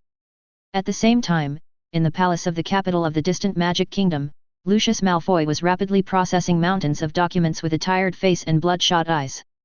Since the kingdom had just been established, many local affairs needed to be integrated and coordinated. As a result, various problems surfaced. Although Thomas retained the original organization of the Ministry of Magic, before this, the Ministry of Magic in each country was independent and operated independently. Now that there is the supreme leader of the Magic Kingdom, all documents must be handled in a unified manner. Half an hour later, Thomas came to the office. He kindly described a beautiful blueprint for Lucius Malfoy, and handed him 7 or 8 bottles of mental potions carefully prepared by Snape to help him boost his energy. The core idea of these sweet words is nothing more than, we are blood relatives, and at this critical moment, I can only rely on you, Uncle. After all, Draco is still young, and you still need to continue to work hard to support the situation. After this impassioned chicken blood, Lucius Malfoy seemed to be reborn and full of energy, and immediately threw himself into crazy work. At the same time, Thomas walked alone into the palace courtyard, intending to take a walk and relax his mind for a moment. Just as Thomas slowly sat down and prepared to take out the carefully prepared snacks and tea from the ring to enjoy them, suddenly, a dazzling golden light streaked across the sky like lightning and fell straight into the center of the courtyard, splashing dust all over the sky. This sudden change was like a huge rock thrown into a calm lake, causing thousands of waves. It immediately alerted the law enforcement officers patrolling the palace. In the blink of an eye, dozens of nimble figures quickly appeared in the courtyard like ghosts, holding magic wands and looking around vigilantly. "My king, are you well?" The leading law enforcement captain quickly stepped forward, knelt on one knee, and asked Thomas with a concerned look on his face, his voice full of awe. However, Thomas did not seem to be frightened by the scene before him. He just frowned slightly and waved his hand calmly, signaling the law enforcement team not to panic. Then, he cast his eyes towards the area still filled with billowing smoke and dust. As time went by, the smoke and dust gradually dissipated, and the originally blurry scene gradually became clear. At this time, a beautifully crafted throne appeared in front of everyone as if it had fallen from the sky. Thomas stared at the throne in front of him, with a flash of surprise in his eyes, but soon regained his composure. Suddenly, as if he remembered something important, he turned around and gave an order to the law enforcement team, "You all retreat first." Chapter 154. After the law enforcement team dispersed like a tide, the entire courtyard seemed exceptionally deserted and empty, with only the magnificent golden throne emitting dazzling light and Thomas standing alone in it. "Come out, everyone has left. You came here specially, didn't you want to see me?" Thomas leaned lazily on the large and comfortable chair, the corners of his mouth slightly raised, revealing a half-smile. His eyes were fixed on the magnificent throne in front of him, and he spoke softly in a slightly joking tone. As soon as he finished speaking, the originally calm sky throne suddenly burst into a dazzling golden light, as if a sun suddenly rose. In this brilliant and dazzling light, a vague figure gradually became clear, and finally landed steadily on the ground. It turned out to be the spirit of the weapon. "Wizard, you are indeed very powerful." The voice of the spirit of the weapon was clear and pleasant, like the sound of nature, but it contained a hint of anxiety that was difficult to conceal. Thomas raised his eyebrows, looked at the weapon spirit in front of him with interest, and asked, "So, you are the legendary Sky Throne?" "That's right. I am the spirit of the weapon born from the Sky Throne. Unfortunately, that abominable goblin lord has been reborn, and his strength is unfathomable. With my current ability, I am no longer able to suppress him." The spirit's tone became lower and lower, as if it was full of worries about the future. "Then, powerful wizard, please give me help. Only by relying on your extraordinary strength can you save us from the dire straits." Without waiting for Thomas to respond, the spirit of the weapon pleaded impatiently. Thomas's eyes flashed with an imperceptible gleam. He stood up from his seat calmly, clapped his hands, and then replied calmly, "Don't worry, even if you don't come to me, I will go and settle accounts with those damn goblins sooner or later. But before that, should we discuss other matters? For example, your submission to me," Thomas said in an extremely domineering and unquestionable tone. At this moment, the weapon spirit showed a look of struggle and entanglement on its face. In fact, when it decided to come to find Thomas, it had already anticipated that it might face such a situation, but it had never expected that the other party would make such a straightforward request. "Human, you are indeed very powerful, but I still need to consider." Before the spirit could even finish the word consider, Thomas interrupted him rudely, "You should know that this is the only way to go. That's all. Even without your help, I can still easily deal with the so-called Goblin Lord." As soon as he finished speaking, Thomas's body suddenly erupted with an extremely powerful wave of magic. In an instant, the air around him seemed to condense into a solid object, becoming as sticky and heavy as drops of crystal clear water. This phenomenon is a significant feature of the materialization of magic. Faced with this scene, the weapon spirit could not help but be stunned. It already knew that the person standing in front of it possessed unfathomable and terrifying strength, but it never expected that he had become so powerful. "So, make your choice now. Either surrender to me or be completely destroyed." Thomas's voice seemed to come from the netherworld, with a bone-chilling chill. If it were in the past, he might have hesitated, but the situation was completely different now. After going through untold hardships, Thomas finally broke through to the 9th level of magic power. At this moment, his magic power was no less than that of the legendary god of magic, Merlin. He could keenly perceive the subtle fluctuations of the surrounding elements, and his surging magic power was as endless as the vast galaxy, and it seemed that there would never be an end. Against the backdrop of such powerful strength, the sky throne that countless people had dreamed of was eclipsed and no longer that important. In this case, Thomas would naturally not be overly obsessed with whether to submit to the sky throne. "I don't have much patience. I'll only give you 3 counts to think about it," Thomas said slowly with a gloomy face. 3. Before he finished speaking, the treasure called the spirit of the weapon felt a terrifying pressure like a tidal wave, which continued to surge towards it like a tide. Although it had no actual physical existence, it still couldn't help but have a strong urge to kneel down and beg for mercy. 2. As soon as Thomas finished speaking, the weapon spirit fell to the ground as if it had been hit hard. It had a strong ominous premonition in its heart: if the man in front of it uttered one last number, the sky throne it was attached to would be reduced to ashes in this catastrophe and turned into debris all over the ground. "I am willing to surrender to you. I am willing to surrender to you." The spirit of the sky throne felt death approaching and screamed in fear. Thomas's mouth corners slightly raised, revealing a barely perceptible smile. He said softly, "That's great, then quickly accept my mark. From now on, you will completely become my personal property." As he spoke, Thomas waved the mysterious magic wand in his hand. In an instant, a dark and deep shadow shot out from the tip of the wand and rushed straight towards the sky throne. In the blink of an eye, a flying snake with golden armor, wings spread, and a head that looked like a dragon head appeared on the back of the empty throne. This flying snake is lifelike, as if it could take off at any time, and its mighty and majestic momentum is chilling. With the embellishment of this mark, the already exquisitely crafted sky throne has added a bit of majesty and domineering. Thomas looked at the masterpiece in front of him, nodded with satisfaction, and muttered to himself, "Well, it's really good. It looks quite pleasing to the eye." The sky throne's spirit had an awkward smile on its face at this moment, because it knew very well that the mark Thomas had just cast was by no means as simple as just staying on the surface of the sky throne. In fact, this mark has been deeply imprinted into the soul of the artifact spirit. It is no exaggeration to say that as long as Thomas has a thought in his mind, this top alchemical artifact, the sky throne, which was made of countless precious materials, will collapse in an instant, turning into fragments all over the ground, and disappear from this world forever. Thomas stood up and sat down on the sky throne. He had to admit that the extra materials were indeed of high quality. Although the throne looked very solid from the outside, when he actually sat on it, he did not feel any discomfort at all. Instead, it gave him an exceptionally soft and comfortable experience. Thomas was obviously quite satisfied with this throne. Chapter 155. The next morning, the sun shone on the center of the Magic Kingdom's capital city, illuminating the majestic figure of Thomas sitting on the sky throne that towered into the clouds. He looked down at the bustling city streets below and the vast land in the distance with a determined gaze, and then resolutely issued an imperial decree that shocked the entire world: "The War of Races has officially begun." This order was like a huge rock hitting the water, stirring up thousands of waves and spreading rapidly to every corner of the world. Wizards from all over the world heard the news and set out on their journey to the Magic Kingdom, gathering like a tide. At the same time, in the Goblin territory thousands of miles away, the Goblin Lord also learned this shocking news. They were originally few in number, and now they have experienced a tragic battle that resulted in a large number of casualties, and their strength is much weaker than before. Although the surviving goblins were all elite, they could not compete with the influx of wizards with their individual combat power. After all, the other side also had many masters, and even the two powerful black and white devils Dumbledore and Grindelwald had not yet made a move.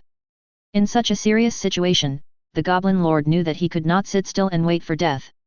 After careful consideration, he made a shocking and extremely risky decision: to launch a surprise attack on the capital of the Magic Kingdom and carry out a decapitation operation. In the eyes of the Goblin Lord, as long as Thomas, the core figure, can be successfully eliminated, the newly rising and unstable Wizard Kingdom will surely collapse. By then, the wizards without a leader will fall into chaos and disorder, and will no longer pose a threat to the goblins. With such a desperate belief, the Goblin Lord led his most elite troops and quietly set out.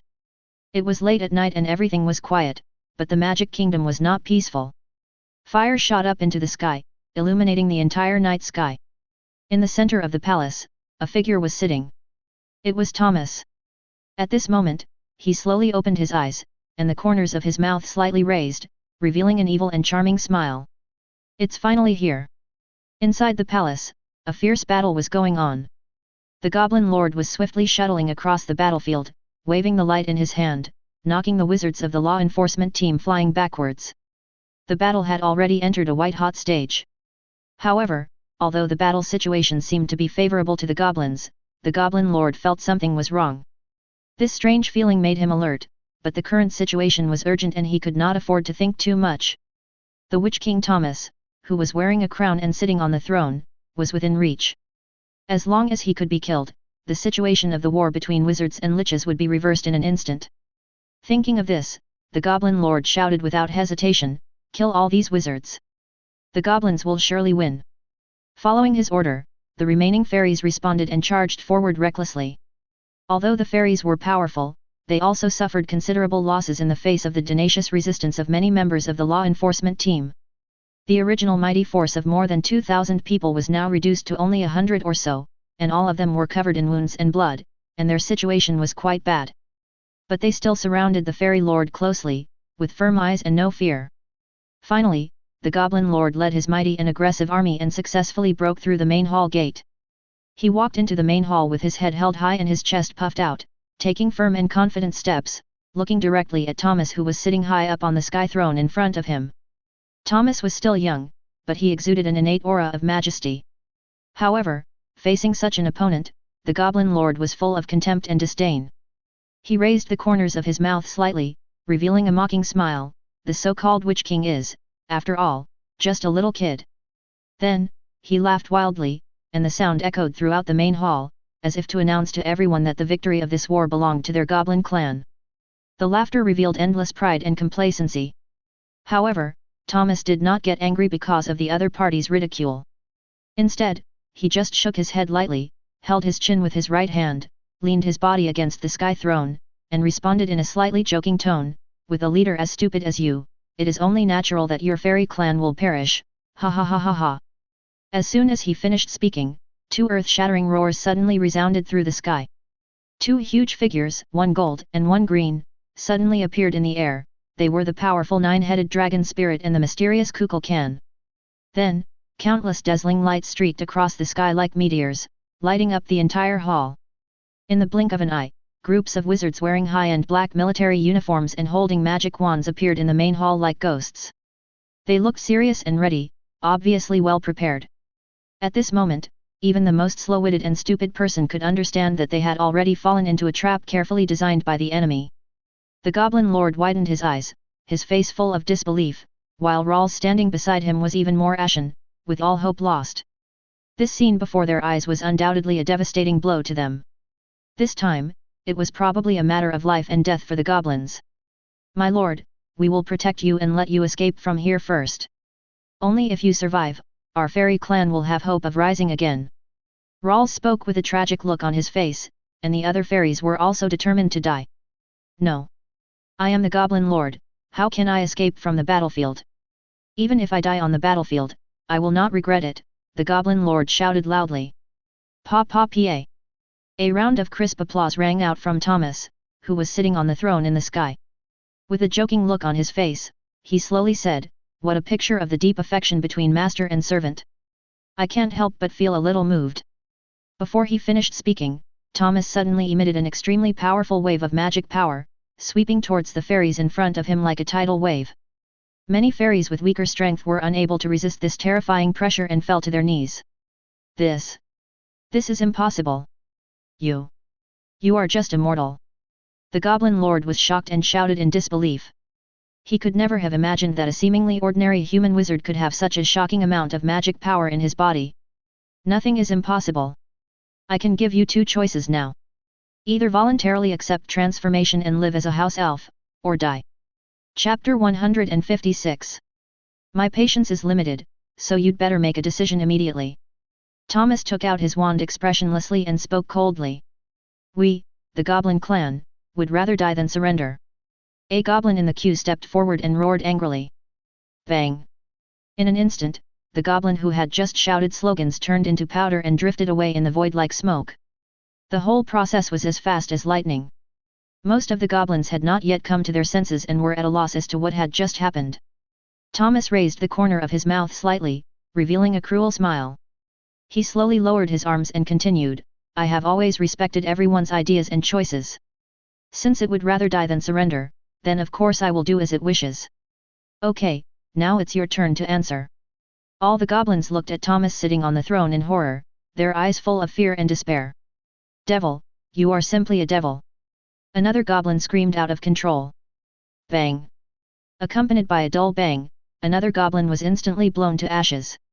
I don't want to hear any more irrelevant nonsense. There are only two paths before you, survive or die. Thomas's voice was as cold as if it came from the netherworld. The goblins below were completely in despair at this point. If the strength of both sides was equal and there was only a difference in numbers, then they might still try their best to give it a try.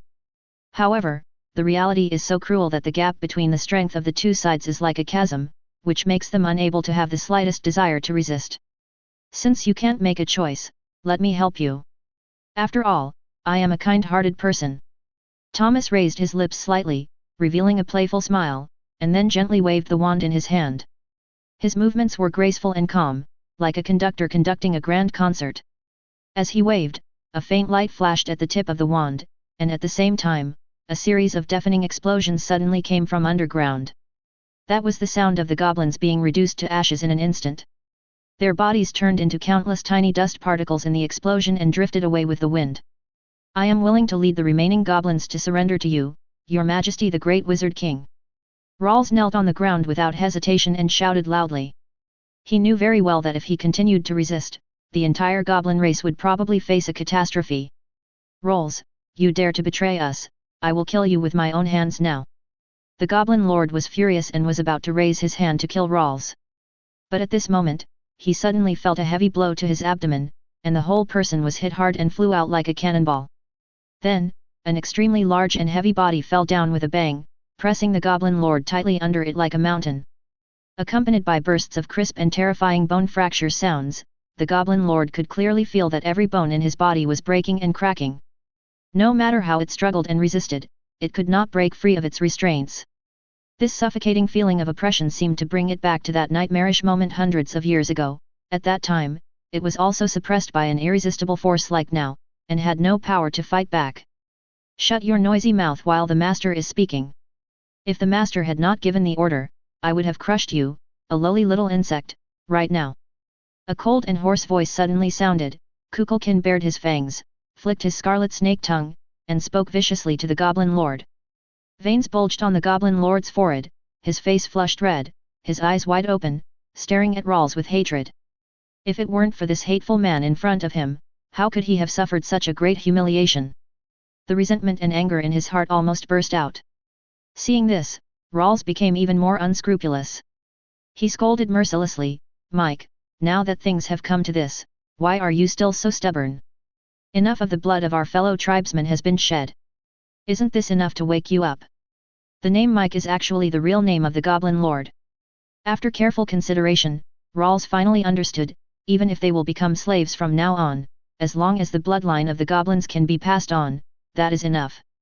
After all, there is no regret medicine in the world, and no one can change what has happened. The only thing people can really grasp and make changes is the present. Soon after Rawls set the example, more fairies knelt on the ground and expressed their willingness to submit.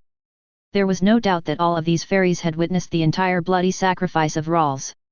After witnessing so much death and blood, the only thought in these goblins' minds at this moment is how to continue to survive. However, the Goblin Lord still showed an appearance of being determined not to bend or surrender, and Thomas would naturally not show any mercy to such a stubborn and unyielding person. He simply waved the magic wand in his hand and sent him to heaven with his own hands.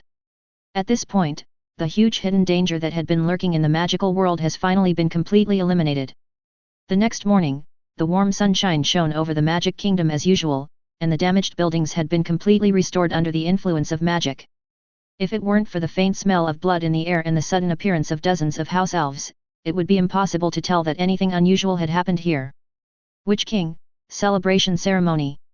Lucius Malfoy pushed open the door, looked at the empty luxurious dormitory and the letters left on the table, and sighed helplessly.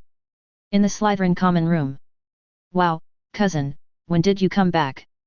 Malfoy shouted excitedly, with surprise flashing in his eyes. Thomas smiled and responded, I just arrived. By the way, are you ready for today's course books? Malfoy nodded proudly, patting his chest and assuring, of course, cousin. But I'm really curious, now that you're the great wizard king, why do you want to return to Hogwarts? Thomas raised his lips, revealing a confident smile, and explained, there is a deep meaning behind this. Although I am already the wizard king, my studies are not yet complete. If I don't return to school, won't I be laughed at by others, saying that the wizard king can't even graduate? That won't do. After hearing this, Malfoy nodded as if he understood, but there was still a hint of confusion in his eyes. Thomas patted his shoulder gently and comforted him, don't worry, you will understand the reason in the future. Time is running out, let's set off quickly, otherwise if we are late, Professor Snape will probably be angry. After saying that, he took the lead and walked towards the classroom. Malfoy hurried to catch up, secretly sighing in his heart, my cousin is indeed different. Even as the Wizard King, he still attaches so much importance to learning and tradition. Perhaps it is this humility and diligence that has enabled him to achieve such brilliant achievements. The two walked side by side, and their figures gradually disappeared at the end of the corridor. Extra, wedding. On this day, the sun was shining brightly, the breeze was blowing gently, and the entire Magic Kingdom was immersed in joy and anticipation. Because today, the wedding of the Witch King would be officially held, and the Magic Kingdom would also welcome its Witch Queen. The Green Grass Mansion was bustling with activity, with the house elves busy shuttling between the mansions, carefully arranging every detail, just to welcome the arrival of the Witch King. Daphne stood in the middle of the room, wearing a gorgeous wedding dress, feeling extremely nervous. Harry, Hermione, what do you think of my wedding dress? Daphne asked with a slightly trembling voice. Harry walked forward and looked at Daphne's wedding dress carefully, her eyes full of praise. You are so beautiful, Daphne. This wedding dress really suits you. I dare say that there is no more beautiful bride than you in the whole wizarding world. Hermione nodded in agreement, that's right, Daphne, you must believe in yourself. Look at you now, just like a blooming rose, fresh and refined yet elegant. And Malfoy just sent a message saying that the wedding party is about to arrive. Hearing the encouragement and affirmation from her friends, Daphne felt a little relieved. She nodded gently in response, her eyes falling on the gorgeous wedding dress she was wearing. The design of the wedding dress was extremely exquisite, the delicate lace outlined beautiful lines, and the soft and smooth satin material sparkled with charming luster in the sun. At this moment, Daphne was as beautiful as a fairy descending to the earth, intoxicating people and unable to extricate themselves. As time passed, the wedding procession got closer and closer. Daphne took a deep breath, lifted her skirt and slowly walked towards the door. The moment she stepped out of the door, the sun shone on her, as if she was covered with a layer of golden light. Her beauty was like a colorful painting that appeared in front of everyone, making everyone amazed. Suddenly, a roar that shook the world came, as if it was about to tear the world apart. This sound foreshadowed the arrival of the Witch King.